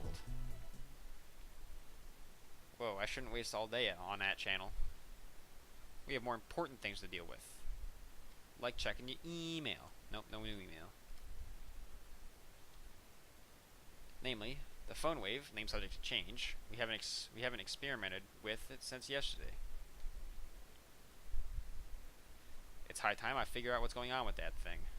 Earlier, I asked Daru to connect the phone wave, name subject to change, to the computer. He finished setting it up yesterday, and now he's about to do the quick wire work in the development room. Hey Daru, what's with the X68000? A 16-bit PC sold in Japan in the late 1980s. Its particular twin... What? Its peculiar twin tower case was dubbed Manhattan-shaped. I mean, it's a 20-year-old machine with specs lower than my cell phone. Too soon. It's cool. Duh. So it's like the reason why some protagonists are odd-eyed even though they're Japanese? What? Heterochromia iridius, a condition where the eyes are different colors, a trait often found in anime and manga characters. There usually isn't a reason for the character to be odd-eyed, it's mostly just for moe or the coolness factor.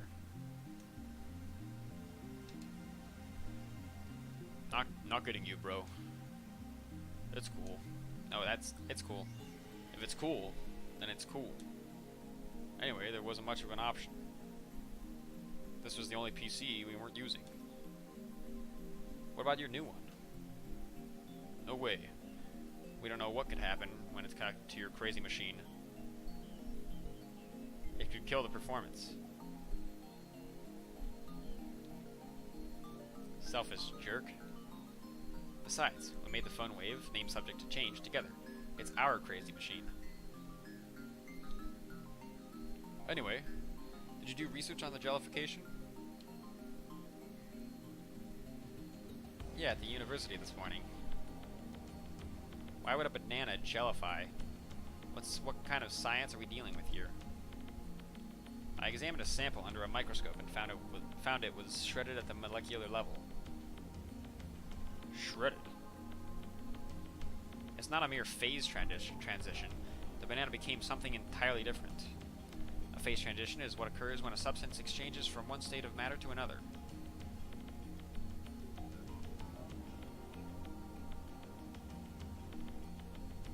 What did you just type, Anthony?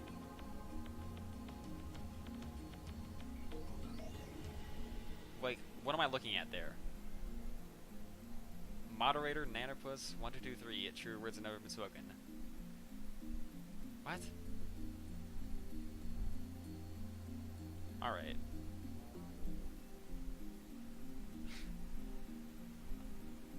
He's a bot. Ban him. Alright. But he's a mod in my channel. I can't ban that. A phase transition is what occurs when a substance changes from one state of matter to another. Examples include liquid to solid, freezing, liquid to gas, evaporation, ferromagnetic, paramagnetic, and the vacuum phase transition.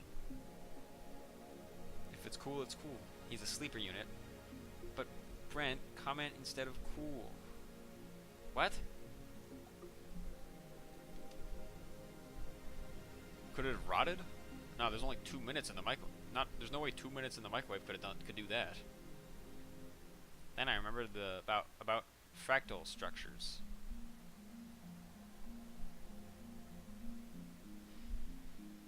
In geometry, a structure that demonstrates self-similarity. The smallest portion of a fractal structure will appear similar to the whole.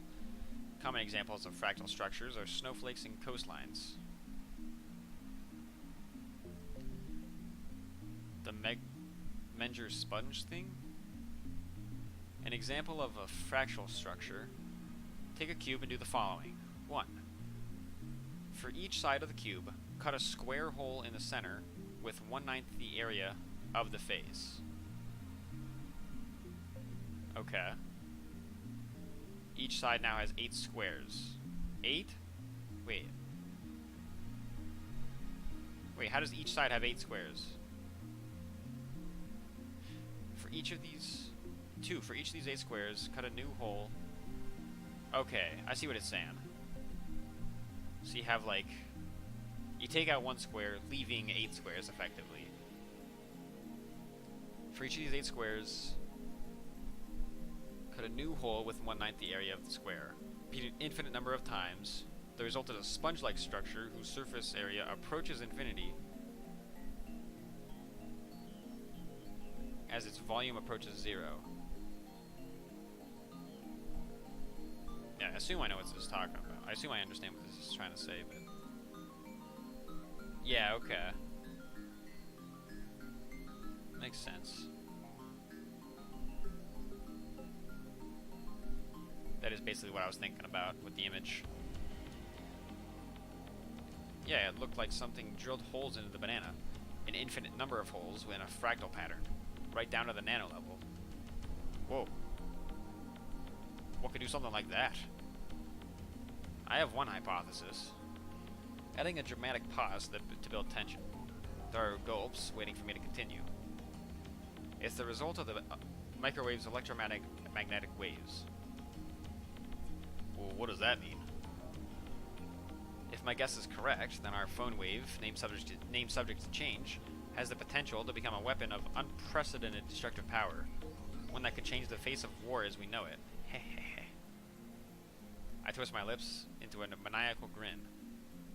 Then I whip out my phone and put it to my ear. It's me. We are proceeding to stage 2 of the plan.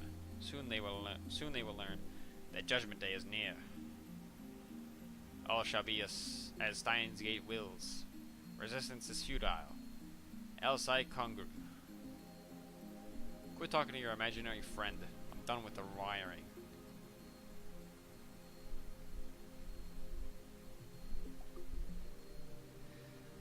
I want to explain that he's not imaginary, but revealing the identity of my contact would be a betrayal. The last thing I need is another enemy, especially one whose power and cunning rivals that of the organization. The phone wave, named subject to change, is now an indecipherable mess of wires.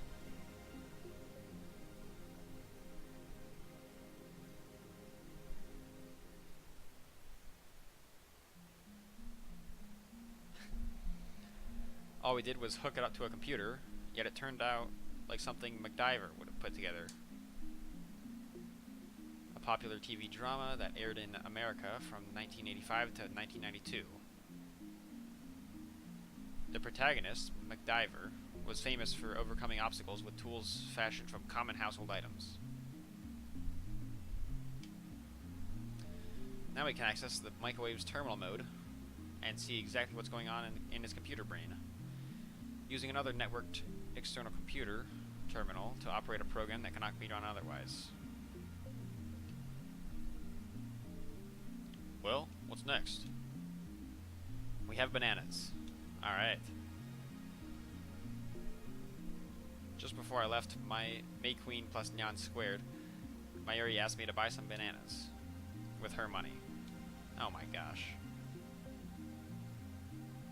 She's too nice for her own good. Or maybe she didn't even consider what would happen. She was promised bananas earlier.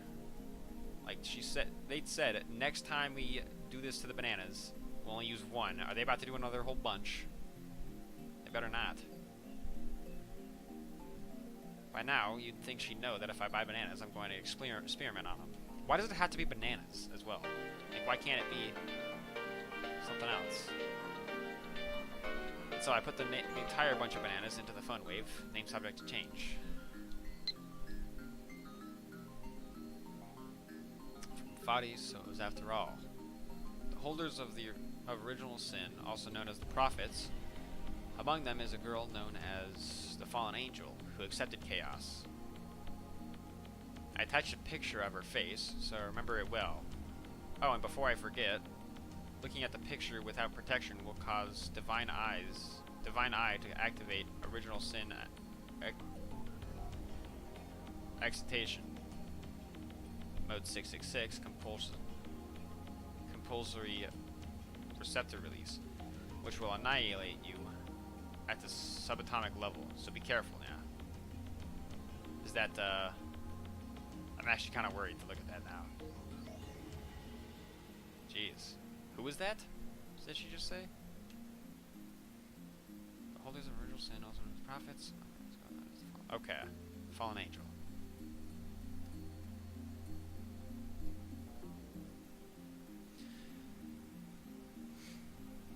You know Mayushi's gonna cry if you use all of them, right? Wasn't it her money? She detonated that money to our research efforts. You don't have to use the whole thing. One is enough. One. That's what I'm saying. Daru achieves the bananas, peels one from the bunch, and sticks it back inside the phone wave. Name subject to change. Okay. Thank you for just using one. We'll never reshape the fabric of society as long as money dictates the limits of our science. We're not using the whole bunch, Rintaro. You're the only one who wants to reshape society, Okurin. He lost all enthusiasm the second we got back to the lab. What a fickle man. Come on, start the timer already. Right. Now where did I put my phone? Phone, right here. Then the call phone wave. Aha, I'll call Daru. Gosh dang. I can't call anyone. Why do I have myself as a contact?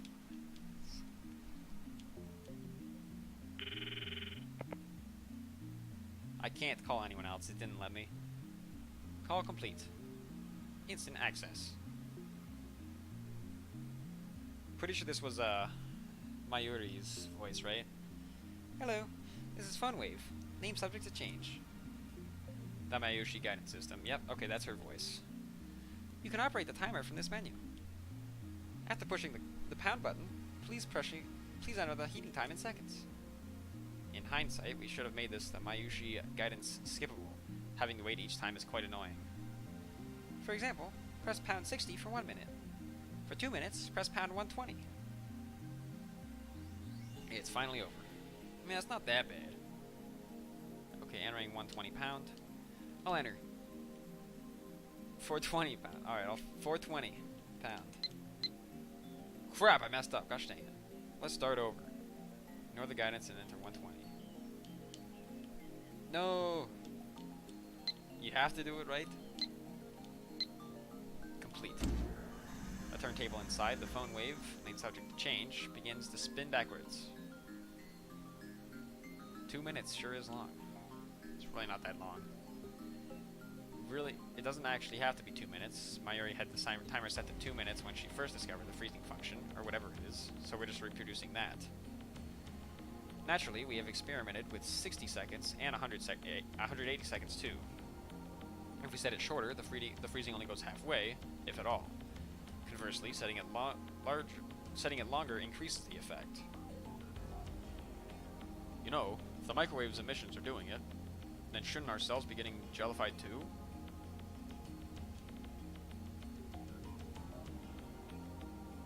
Should have tried 420? I did try 420. While still looking bored, Dario finally gets into the discussion at hand. Well, have you ever nuked yourself inside the phone wave? Name subject to change? Oh, okay. I can't even fit in there. Anyways, what's your source on the electromagnetic waves? If you must know, it's my mad scientist's intuition. Oh, so no facts. Edison once said, without 1% inspiration, 99% of perspiration is wasted. So inventors of the world, be inspired. End quote. Wasn't it genius is 1% inspiration, 99% perspiration? Sorry to disappoint, but in recent years it's become common knowledge that that is a misquote. Wahahaha. Edison said that? Be inspired? Yes, be inspired, he said. I don't know if that was exactly what he said, but I'm sure it was something along those lines. At least that's what the wiki said. Therefore, as a genius mad scientist, I am always The phone wave, name subject to change, rings. Phone wave, name subject to change is a great name for that machine. I mean, it's not the name for this machine. It's the current one, but it's subject to change. This is going to jellify the banana like usual, isn't it? We need a new experiment. It feels like I wasted 120 seconds on nothing. Dara opens the phone wave, name subject to change his door, and peeks inside. What? What? He rubs his eyes, blinks several times, then resumes staring into the microwave. So what, is it frozen this time, or what? What are you doing? Well, it's gone. It's gone? The banana? The banana's gone. What is he talking about? I push Daru aside and look in the phone wave, name subject to change. How is it gone? It's gone. There's nothing inside. The banana has vanished without a trace.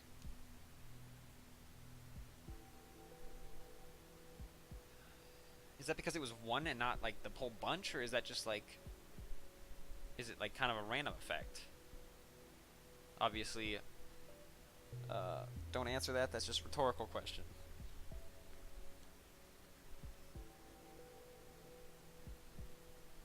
After a short pause to collect myself, I whip out my phone and speak into the silence. It's me. Slight problem. We may have awakened something terrible. What do you mean, something terrible? I ignored Daru's panicked cry. I'm surprised too.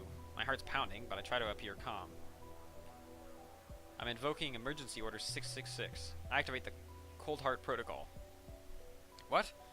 What do you mean we need congressional approval? There's no time, you fool. Tokyo will be blasted to atoms. I put my phone away after yelling. You should be an actor. Shut up, you fare stalker. Where'd you hide the banana? Who's a stalker?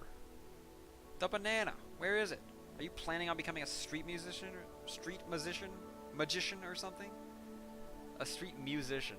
Yeah. There we go. You're the one who hit it, aren't you?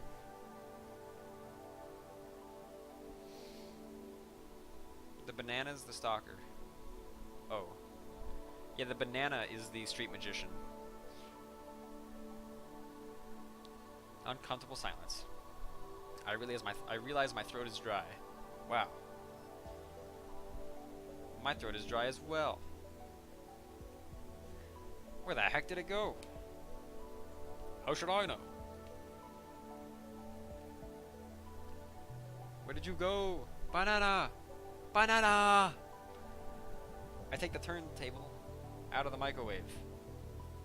Scour every nook and cranny, but find neither peel nor stem of the banana. I won't rest until I investigate every suspicious nook and cranny. The banana is the blackened? Oh my gosh.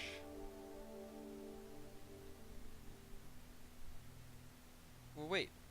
I think I get it now. It's not an electromagnetic weapon. It's a teleportation device. I could see it. What? Wait, that's absurd.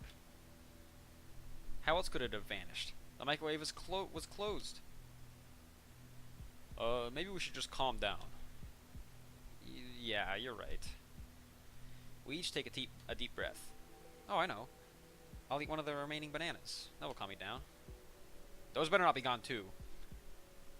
I reach for the bunch of bananas. What the heck? How did that happen? Impossible. Impossible. Not 3 minutes ago, Dara picked a banana from the bunch and put it inside the phone wave, name subject to change. But now there's no sign that a banana was ever plucked.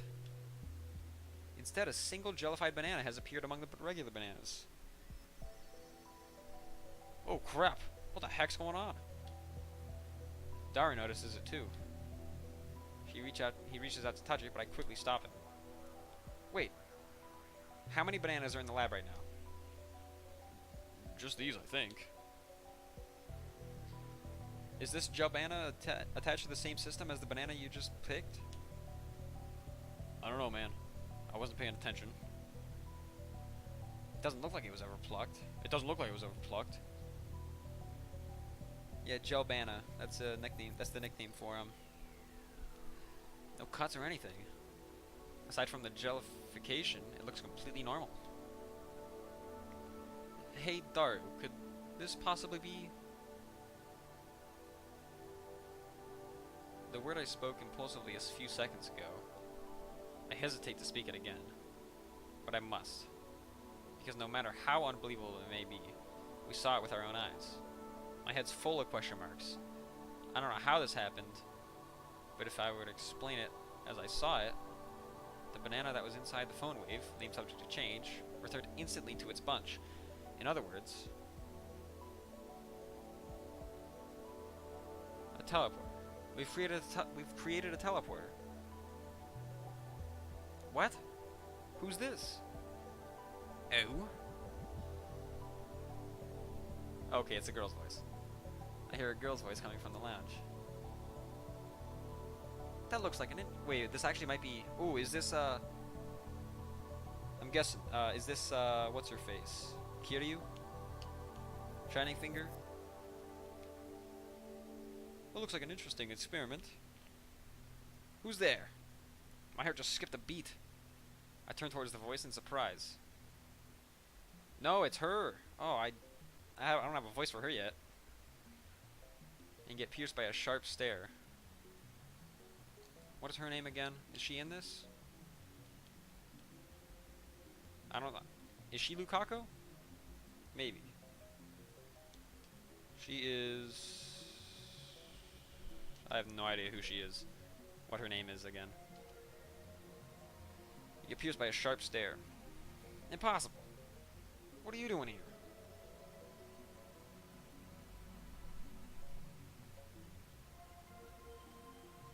The 18-year-old genius. A sadist who humiliates men in public. Also known as the zombie. Makise Kurisu. Okay. I really need to remember these names. Like, I'm so bad at it. Makise Kurisu. Okay. Nice exposition, bro. Who are you calling a zombie? Oops. Wait, no, I didn't mean to do that. There we go. What is the meaning of this?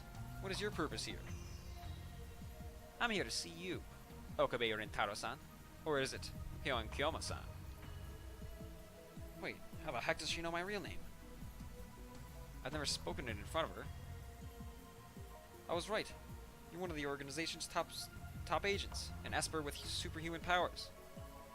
Then what are you, Rose from the dead? I'm not dead, alright? Please stop killing me off. Hashira-san, can you do something about this guy?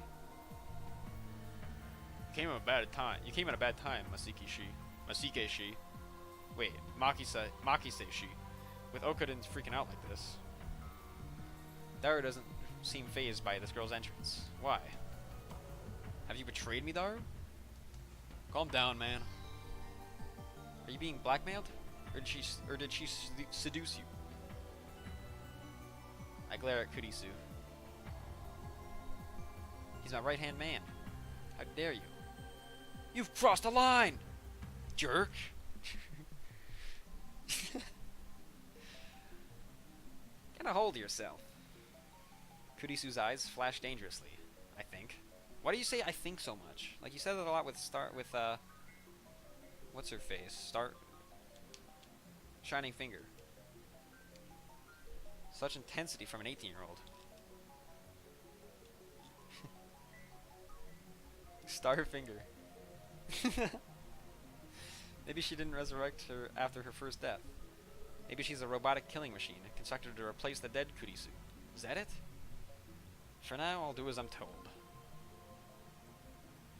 Hashira-san gave me the address after yesterday's lecture. He also told me your name. That's all? The truth is, kind of a letdown. So you're here to see me, is that it? Yes. You claim to have seen me die. I came to see if that was the truth, or just a pathetic excuse to grope me. I came for the answer. Now that she mentioned it, she did treat me like I was a perv yesterday. Well, I suppose I should be grateful that she didn't call the cops on me after what I did. But what choice did I have? Anybody would react the same if a dead person reappeared before them, right? But your current behavior is all the answer I need. It was all an act to grope me. My initial hypothesis was correct. Not so fast. There's more to this than you know. I must clear my name or I'll be labeled as a perv forever. Anyway, let's put that aside for now. Really? That's a relief. I was sure she was going to call the police.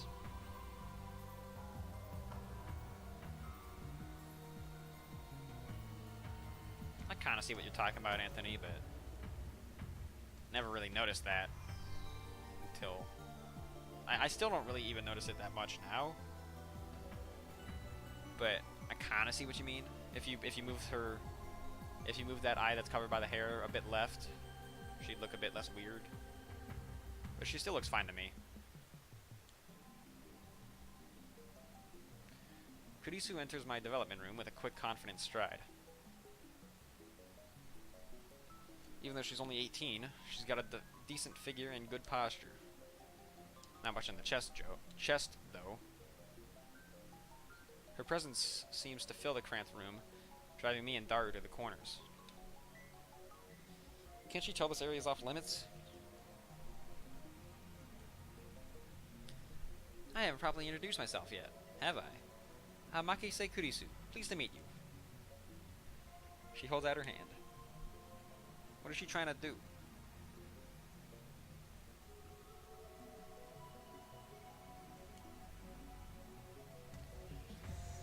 Shoot lightning from her fingertips? You can't even shake hands? Are all Japanese men this difficult? Shake hands. This girl genius is asking for a handshake? We only met yesterday, and just moments ago she was on the verge of calling the cops.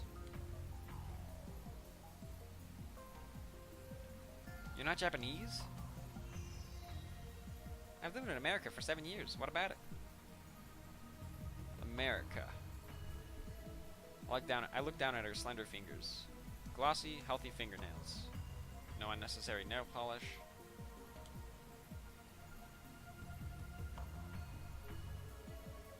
I stare, fixated.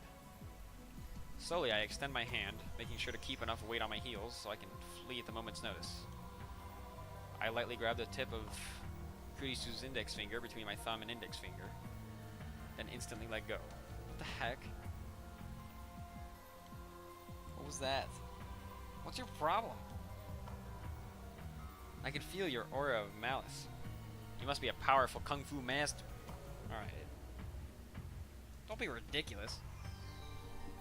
Then you're a ninja. Give it a rest. Dang. She's completely cold. Her tone gets scary sometimes, too. If you grew up in America, shouldn't you say, "Haha, nice to meet you," with a smile across your whole face when asking for a handshake? No, wait. You'd be asking for a hug, right?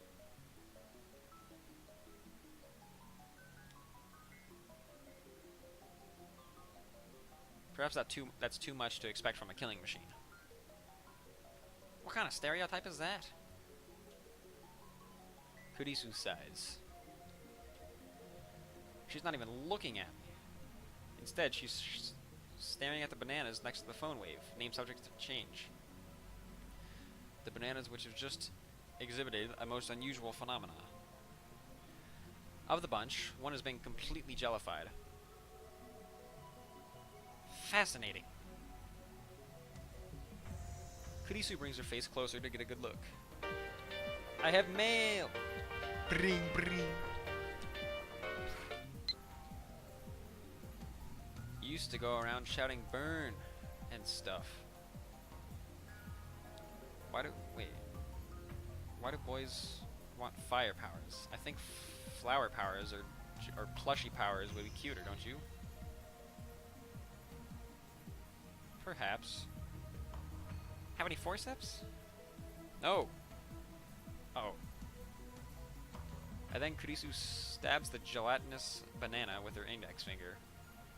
She buries her beautiful fingertip knuckle deep into the slimy banana. Gross. What are you doing? That's precious data. It's squishy. Kurisu extracts her finger. Pieces of gel cling to her fingertip. She puts that fingertip into her mouth without any hesitation. No taste. Gross. She says it with a straight face. You have quite the appetite, I see. A side effect of the resurrection, perhaps. If you're that hungry, I guess I could give you a banana or two. No thanks.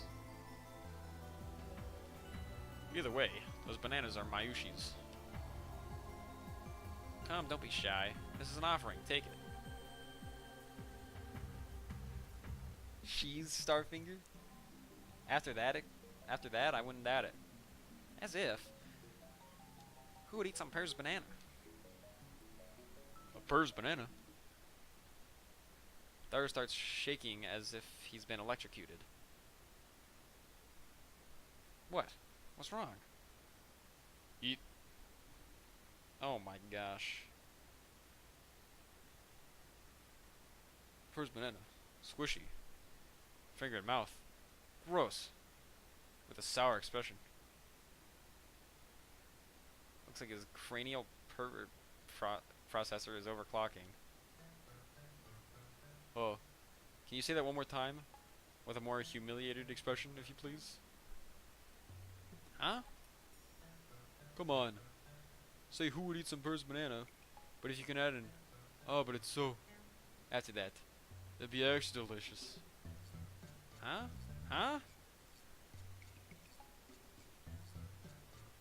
Ah! Suddenly, Kurisu's face turns bright red. Wahaha! Oh, Daru. You may be a worthless, disgusting Purr, but let me say, well done, sir. Payback is sweet. Not a follow-up for maximum combo.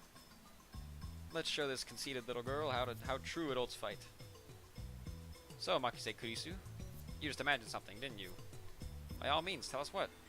Don't be shy. Ha ha ha. Why, you?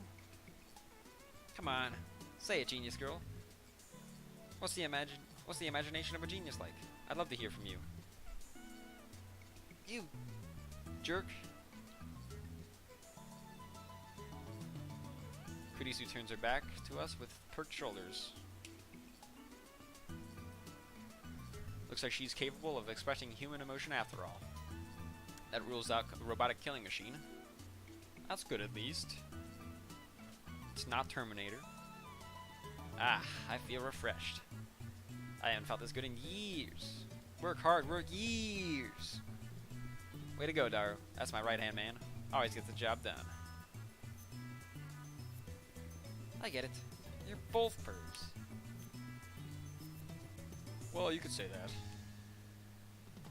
Don't admit it, you idiot. I don't want to hear that from you. Okay. If I come off as a little rude, I apologize. Kurisu sighs deeply and turns back to us. Her composure has already returned. I was only acting that way because you molested me. But I'll ignore that one for now. I wish she would stop saying for now. It's like she's gonna call the cops on me later. Please tell me what happened to this banana. I'd also like to hear about that. Kurisu glances at the phone wave. Name subject to change. That microwave thing. That's top secret. The one thing I'm cleared to share with unauthorized individuals is that it's named the phone wave. Named subject to change. Named subject to change? What's that about? Phone wave is weak. It needs a better name. I couldn't care less about its name. I'm afraid that's the only information you're cleared for. Hold on, Okurin. Maki says she might be able to explain what's going on. Well, she is a genius. She would have to defeat my sharp. She would have to defeat my sharp wit. We can trust her intellect at least. But it's hard to stomach her attitude. Plus, she has danger written on her face. Not to mention, she's a little scary too. Then I get a great idea. That creepy grin? Are you thinking perverted thoughts again? You said your name's Christina, right? What? Who the heck's Christina? I never said that. Christina sounds like the name of a Hollywood film star. It definitely has more flavor than her real name. If you wish to learn the secrets of this microwave, then you must meet my conditions. Which are? Condition 1, you must become a lab mem... Ramen? What? No, lab mem, stupid. Short for laboratory member. You mean you want me to join your research team? I was supposed to return to America in August. I'll have you sign... Christina. I'll have you sign a non-disclosure agreement so you won't betray our secrets. Break the agreement and I'll report your steamy, perverted acts to Science magazine. Jeez. You're a monster, Okuden. I'll take 5 copies. From the moment you become a lab mem to the moment of your departure, your brain shall be used for the benefit of our lab. You're so full of it. Let's see the contract then. What contract? This is a lab, not a corporation. I don't mind lending you my knowledge, but if there's more pervy nonsense involved, the answer is no. Don't worry, we won't bite. No more molestation? No, alright. You said that was condition 1, so there's gotta be a second one, right? It better not be. The second condition is that you'll overlook all past acts of molestation I may or may not have committed. Okuden, you're so pretty. You're the prettiest person I've ever met. That's why we love you. That's why we admire you. Folk quote. That's why we love you, that's why we admire you. A quotation from the popular manga Juju's Bizarre Adventures, used to express awe at someone's capabilities. Often used sarcastically and in response to negative character traits such as pettiness. Let's go. What is that a reference to in JoJo, though? That's why we love you, that's why we admire you. What? That doesn't sound familiar at all to anything in JoJo.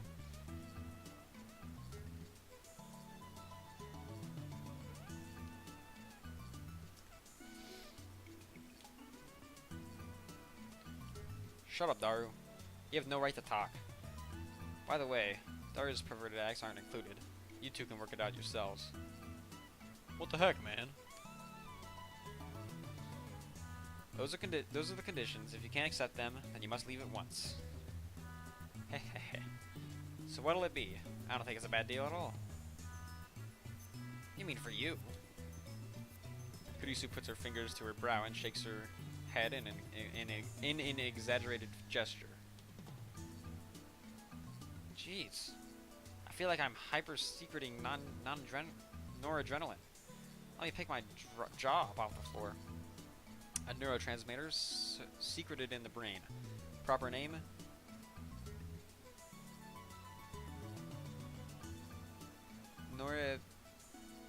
Norepinephrine? I don't know. Secreted when in an excited emotional state.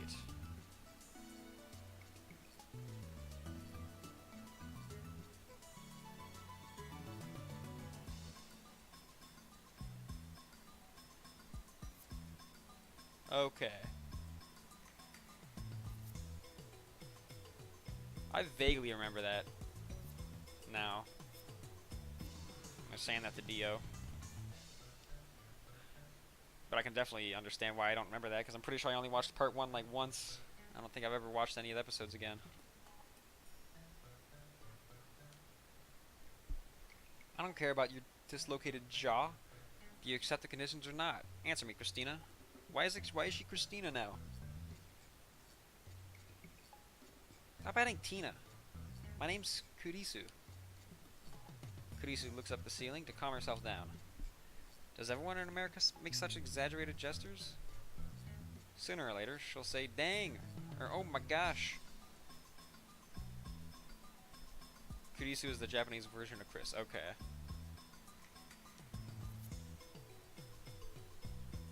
Okay, I accept. Hehehe. Good answer. From this moment forth, you are lab mem number 004. Welcome, Christina. Codename, the Zombie. I won't answer to either. Use my real name, Owen.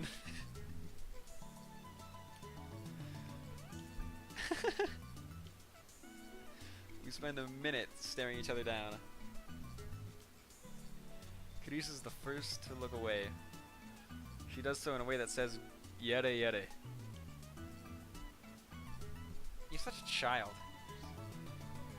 You say something? Genius, perv girl? Come on. No more saying perv. I won't treat you like a perv either, so let's drop it already. As long as you understand. Now for the issue at hand. Daru. Now for the issue at hand. Daru, give Christina. No. No Tina either. Give Kurisu-kun an explanation of our experiment so far? But I refuse. No, but I refuse. A quotation from the popular manga Juju's Bizarre Adventures. On the internet, it is used frequently as a cool way to turn someone down. I assume that's a part 4 thing? Yeah, I'm pretty sure that's part 4 reference. So Anthony's getting spoiled over here. But I refuse.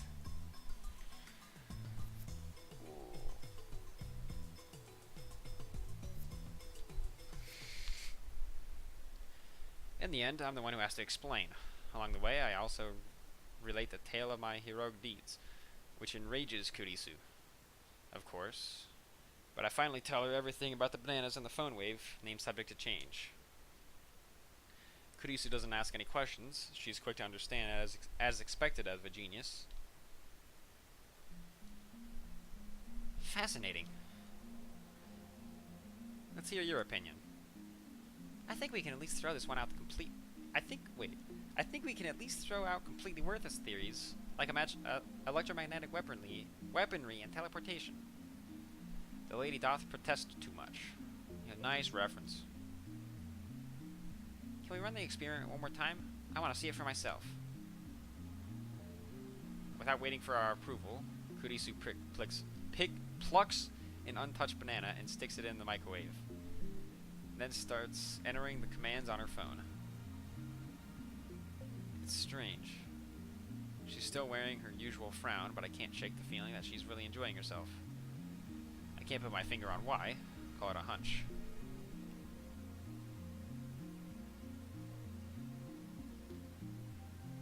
But I mean, she's a scientist. Why would she enjoy experimenting? Wait, what? Oh, why shouldn't she enjoy experimenting? I read that completely wrong. Okabe-san? Hashida-san? Please watch the bananas. Who are you to give me orders? I'm the mad scientist. Who? Whatever. Just keep your eye on the bananas. Okay, so she's a little snippy. Dara and I do as we're told, and stare at the bananas. Truth be told, we were planning to watch the bananas anyway. After missing it the first time, we're determined to witness what transpired with our own eyes. 67 seconds. I'm actually the worst at this. 60 seconds have passed. Any change? Nope. Any second now, the jellified banana should reappear on the stand. If it only happens once, we can just call it an accident and be done with it. But if it happens twice, then that's proof that something's actually going on. And then Kurisu will have to admit that I, the great Hoen Kyoma, have invented humanity's first teleporter. I keep staring at the bananas in anticipation. 100 seconds. A few moments after Kurisu's report. Oh my gosh. Oh! A Gelbana suddenly appears without a sound. Now there are 2 of them on the bunch. It had happened faster than the blink of an eye. It appeared. I'm at a loss for words. I just witnessed the unthinkable. This phenomenon is clearly teleportation. The microwave timer chimes. Kurisu peeks into the microwave, stumped. How does it look? Huh? Oh, at 104 seconds, it disappeared. Abruptly, yeah. She's quite flustered. I don't think many people could remain calm after witnessing such a phenomenon. So it is a teleporter. The first in human history.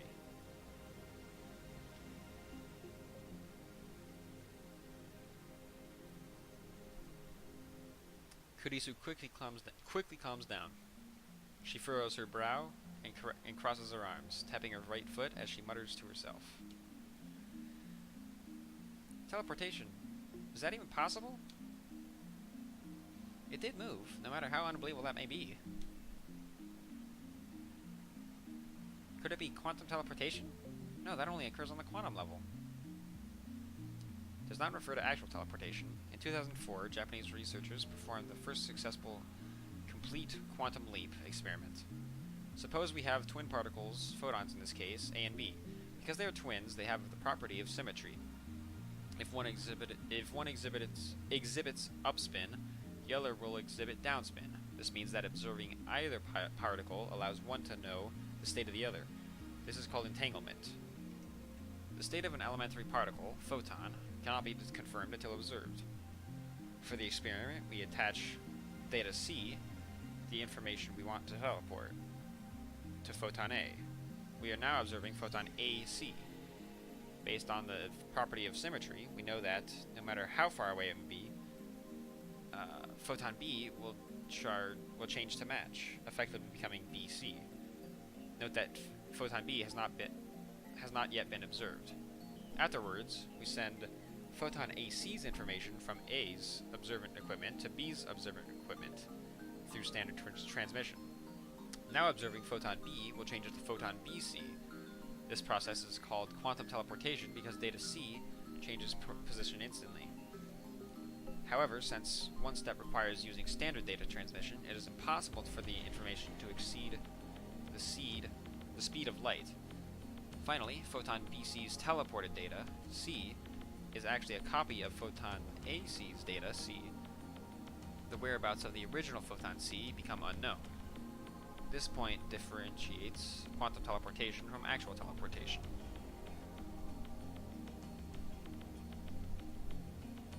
Don't avert your eyes from the truth. What you've seen with your own eyes is everything. She gives me a sharp look. Her eyes are like a sniper's, hard and keen. Did it really teleport? It's dangerous to reason from the conclusion. Well then, genius girl, what do you call this phenomenon? Let's sort this out. Neither the banana sponge nor the frozen chicken teleported, correct? So maybe there's a size limit for the objects that can teleport. But aren't those chicken pieces smaller than bananas? We use the same chicken for each experiment. They come in 12 packs. Mayuri only buys her favorite, juicy chicken number 1. That's quite a lot then. That's quite a lot then. What about salt? You experimented with salt too, right? We used a handful of table salt on the plate for one experiment. Nothing happened. Huh. Maybe the plate was in the way? Of course we tried it without the plate, but that didn't change anything. And maybe each individual grain of salt was too small or something. I need a clue. Looks like our genius girl's fighting a hard battle. She starts pacing the room, looking a little annoyed. Anything else? Have you noticed anything else about the phone wave?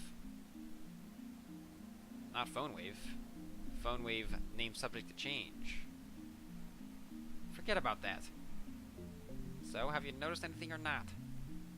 Kurisu's looking at Daru, looking like she's asking him, not me.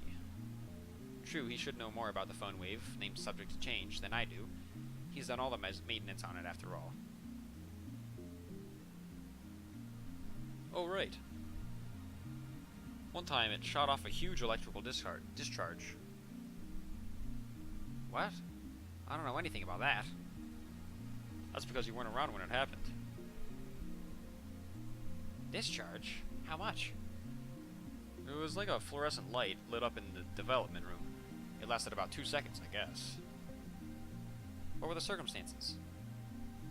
I was adjusting the cell phone attached to it. I unhooked it and put it on and put my own in. A little bit later, Sparky. When was that? Wait, who asked that? Rantag. Around noon yesterday, when you went to see Dr. Nakabachi's presentation. Dr. Nakabashi. Wait. Yeah, Nakabachi. That's right. I went to see Dr. Nakabachi's conference yesterday.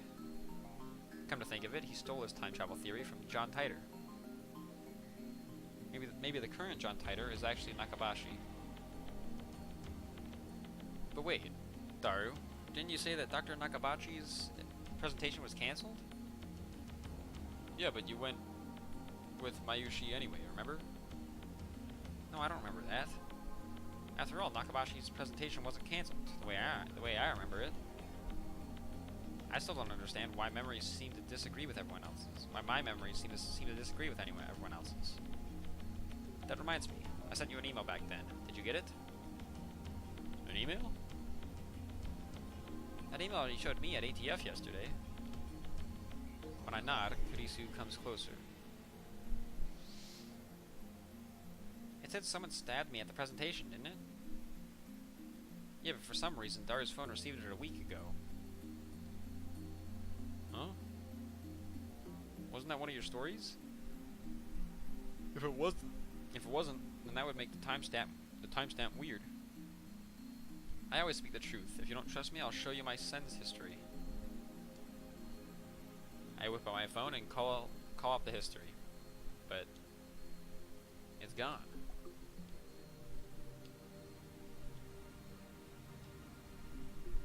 Shining finger.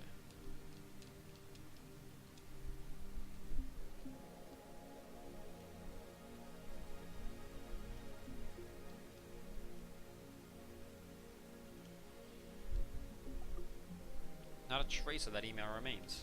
Yeah. According to my memory, I think it was about 30 minutes after Dr. Nakabachi's conference. About 10 people, including me, saw Kurisu's body, panicked, and fled Radicon. That's when I sent that mail. But no matter how many times I check, there's no record of it. It should be there, but it isn't. Just like the banana inside the phone wave. Name subject to change. Where did it go? I could have sworn I sent it just before 1 p.m. Oh yeah, that's when the discharge phenomenon happened. The show I was watching was about to end. Suddenly a flash of inspiration strikes. Inspiration. Edison would be proud. This isn't something you can accomplish with effort. Basically, I'm a genius. I turned to Daru and Kurisu with a huge grin on my face. I get it. So that's what happened. What? Oh, is this... This is one of Okurin's usual habits, so don't mind it, seriously. Silence. I've reached the answer. And now the world would tremble. I slapped the top of the phone wave, named subject to change. The disappearance of my mail, the strange timestamp, and the sudden electrical discharge must be related somehow.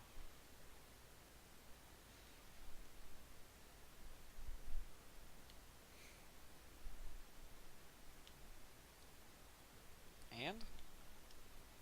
Huh? I understand that they're related somehow, but how? It's your job to figure that out, Christina. Hashida-san? Talking to this guy is so tiring. Everyone's like that at first. The trick is to not take him seriously. You call yourself my right-hand man?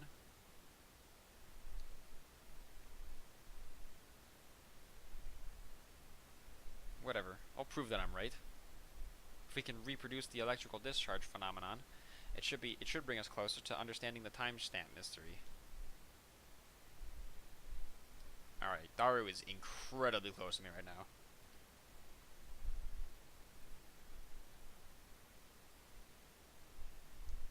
Daru, describe the phone wave, named subject to change, as status when the discharge phenomenon occurred. It was kind of a mess. I'd connected my phone to the phone wave, and I was testing to see if I could control it with the X68000. I disconnect the phone and plugged it into the I disconnect the phone, plugged into the phone wave, named subject to change, and replaced it with mine. And then I heard the door open in the lounge. I'm home. So hungry. I don't think she's gonna be happy about half of these bananas being jellified. Mayuri comes in carrying a convenience store bag. Looks like she's done with work. Time to eat some chicken. Juicy chicken number 1. Okarin. Did you buy the bananas? Okarin. When she enters the development room, her eyes go wide. Huh? We have a guest. When she notices Kurisu, Mayuri bows her head with her usual smile. I'm Ayushi. Nice to meet you.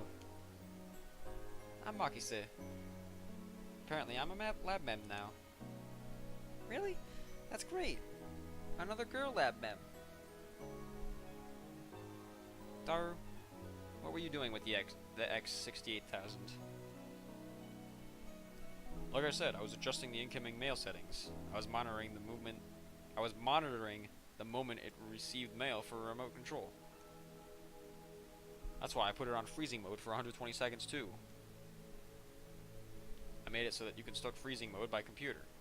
I tested that out yesterday too. Mayuri, insert the juicy chicken number 1 into the microwave.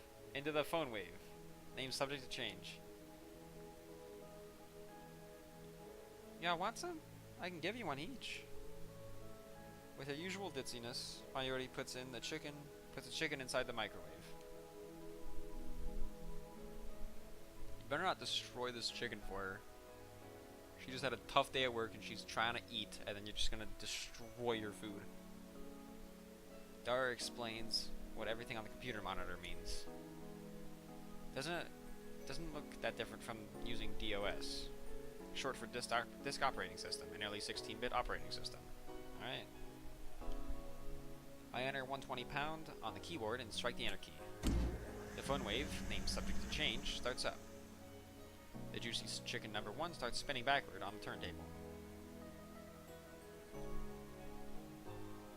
Kurisu stares hard at the phone wave, named subject to change, as if to not let any anomaly, no matter how slight, escape her notice.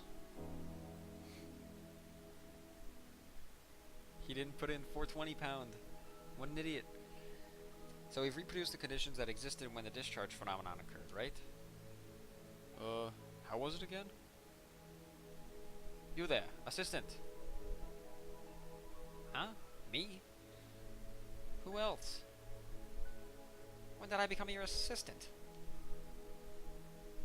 Just send something to my phone. If we've reproduced the conditions correctly, then if she sends something to my phone while it's connected to the phone wave, named subject to change, it should arrive with a timestamp from the past not the present. But my assistant, Kurisu, just scowls. I don't even know your email address. What a useless assistant. Don't call me your assistant. Daru, send an email from your phone. Sure, but what?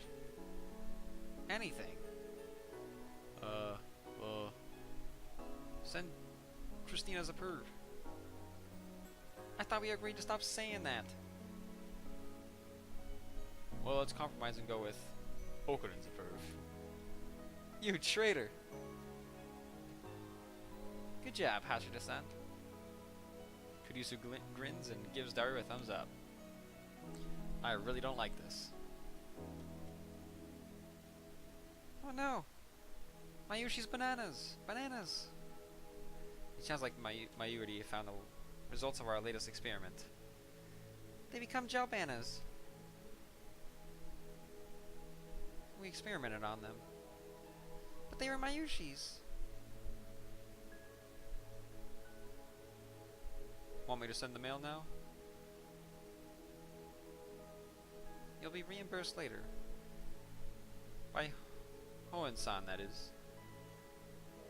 Why me? Jeez. Why do you always have to experiment on Mayuchi's food? Huh. Don't tell me you're experimenting on the chicken, too. We are. Okay. Sending it now. Sending, click. Mayuri slips past me and steps to the active phone wave. Phone wave. Name subject to change.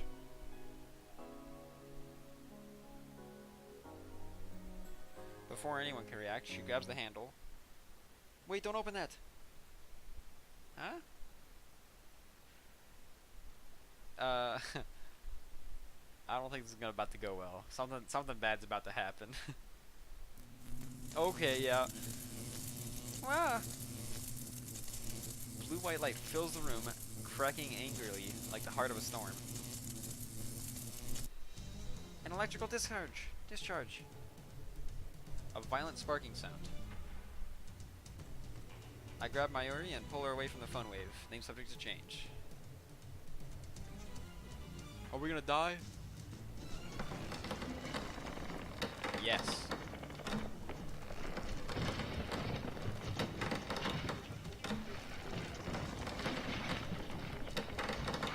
Nice still frame.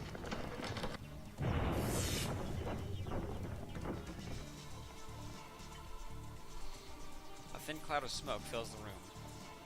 It smells like something's burning. My eyes are numb from all the flashing light. I try blinking several times to regain my sight. I can hear Kurisu and Daru coughing. Everyone okay? Somehow. That was definitely more than 2 seconds. Mayuri squeezes my upper arm with her slender fingers. Okurin? What just happened? My vision gradually returns. Mayuri looks perplexed. Are you okay? No burns or anything? It doesn't hurt anywhere, so I think I'm okay. Looks like covering Mayuri was the right choice. I may be an insane mad scientist, but I still risk life and limb for the safety of my comrades. I gently let Mayuri out of my embrace. Oof. Well, that was something. I wipe the sweat off my brow.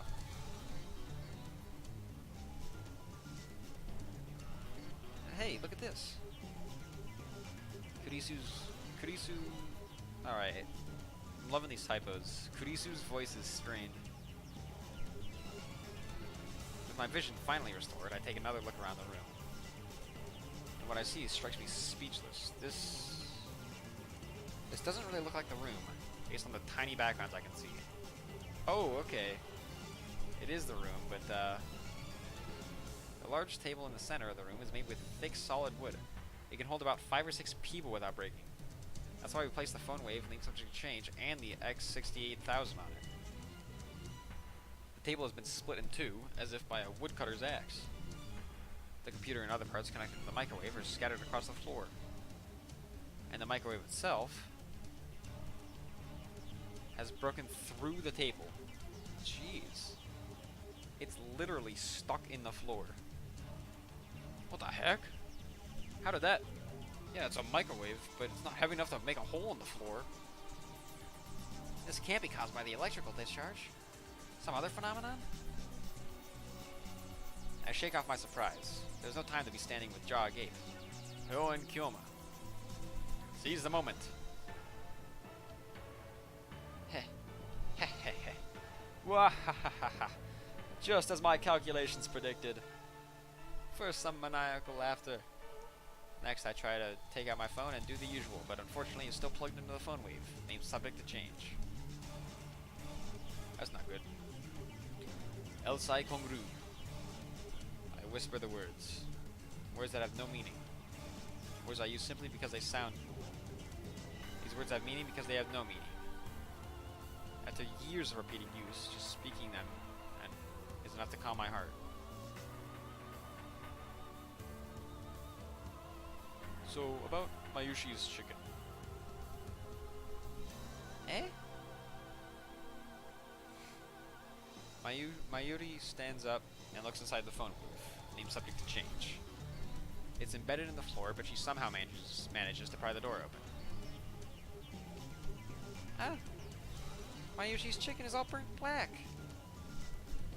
I pat Mayuri's shoulders to cheer her up. Juicy chicken number 1 made a noble sacrifice for the progress of science. Let us pray for his happiness in the next life. The chicken doesn't matter. Right now, we need to determine what happened to the phone wave. It doesn't matter. That's so mean, Christina-chan. Hey. Owen Koma, do something about this.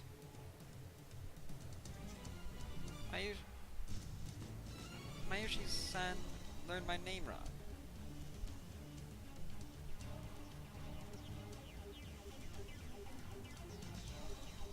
More importantly, we need ventilation. Cough, cough.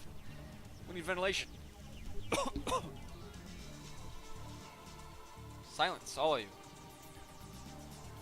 I fix everyone with an overpowering stare. This shall be remembered as the moment that the greatest experiment of the century succeeded and brought humanity a step forward in a new direction. These guys have no right to ruin that with their foolish talk.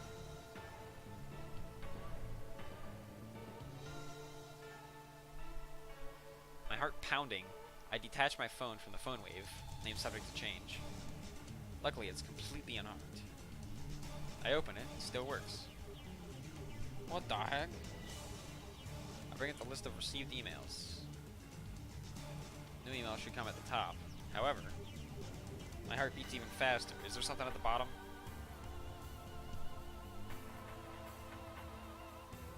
The topmost email isn't the one Daru sent before the discharge occurred. This impossible phenomenon is exactly what I was hoping for. I look back through my email history, and there, I find it.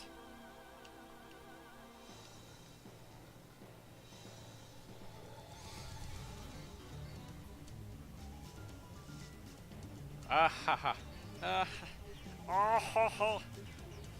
Success. I don't know why, but it was a success. Timestamp proves it. I received this email on July 24th, 5 days ago. This is the exact same thing that happened to my someone stabbed Kurisu email. A mail sent on 29th, right on the 24th. And just now, the truth was revealed to me in a flash of inspiration. It all connects. There's a meaning behind this series of events, and only one true answer. I've discovered the phone wave, named subject to changes, true hidden function. This isn't intuition. That's right. This is conviction. Just spit it out. What do you think it is? I feel my lips twisted into a grin. I meet Kurisu's glare head on. First, let me say one thing. The greatest inventions are created by accident. This we call serendipity. Get on with it. How dare she ruin my speech? Oh well, let's get to the point. The mail was sent to the past. The chicken returned to its frozen state. Oops. The mail was sent to the past. Chicken returned to its frozen state. A plucked banana returned to the bunch. No way. Kurisu seems to get it now. As expected of my genius assistant. Yes way. This is the choice of Steins Gate. The phone wave, name subject to change, is a time machine. I knew it. Yo, that's chapter 1 done.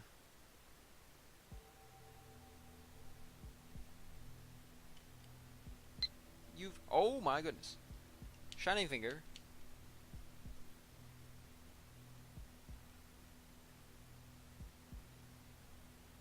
Moika here. Are you a student, Okabe-kun? Are you on summer break? Moika.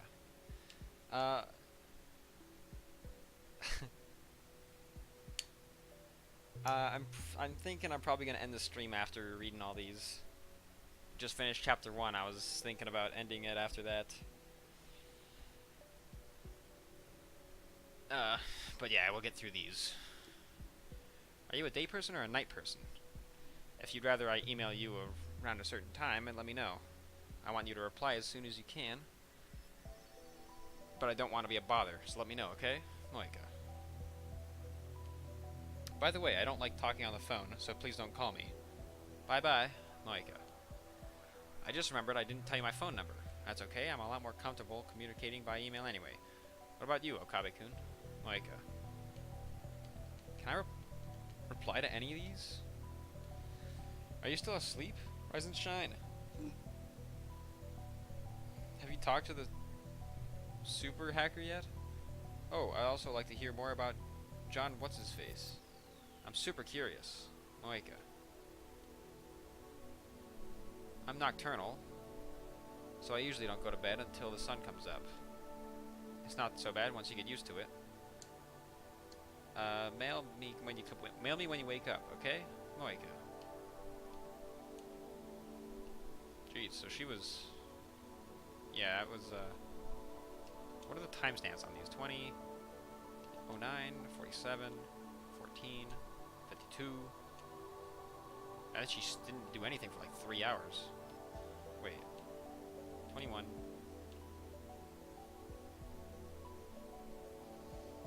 Yeah, no, like, because 20, it's just like 30 minutes each or so. And then just like, that's like 6 hours, I think, right? Maybe 5. It's like 5.5 hours there.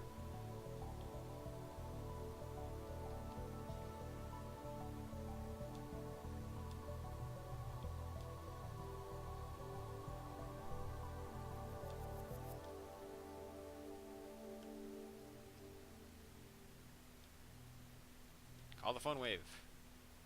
Call someone. Alright. Yeah, I'm gonna stop here.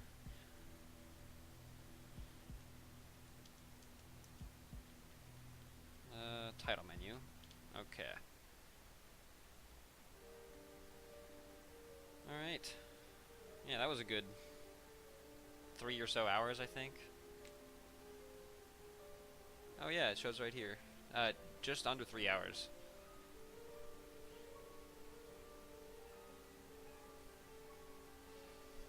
So, thanks for watching, everyone. Not entirely sure when I'll next stream. Possibly tomorrow. But we'll see. We'll see you next time.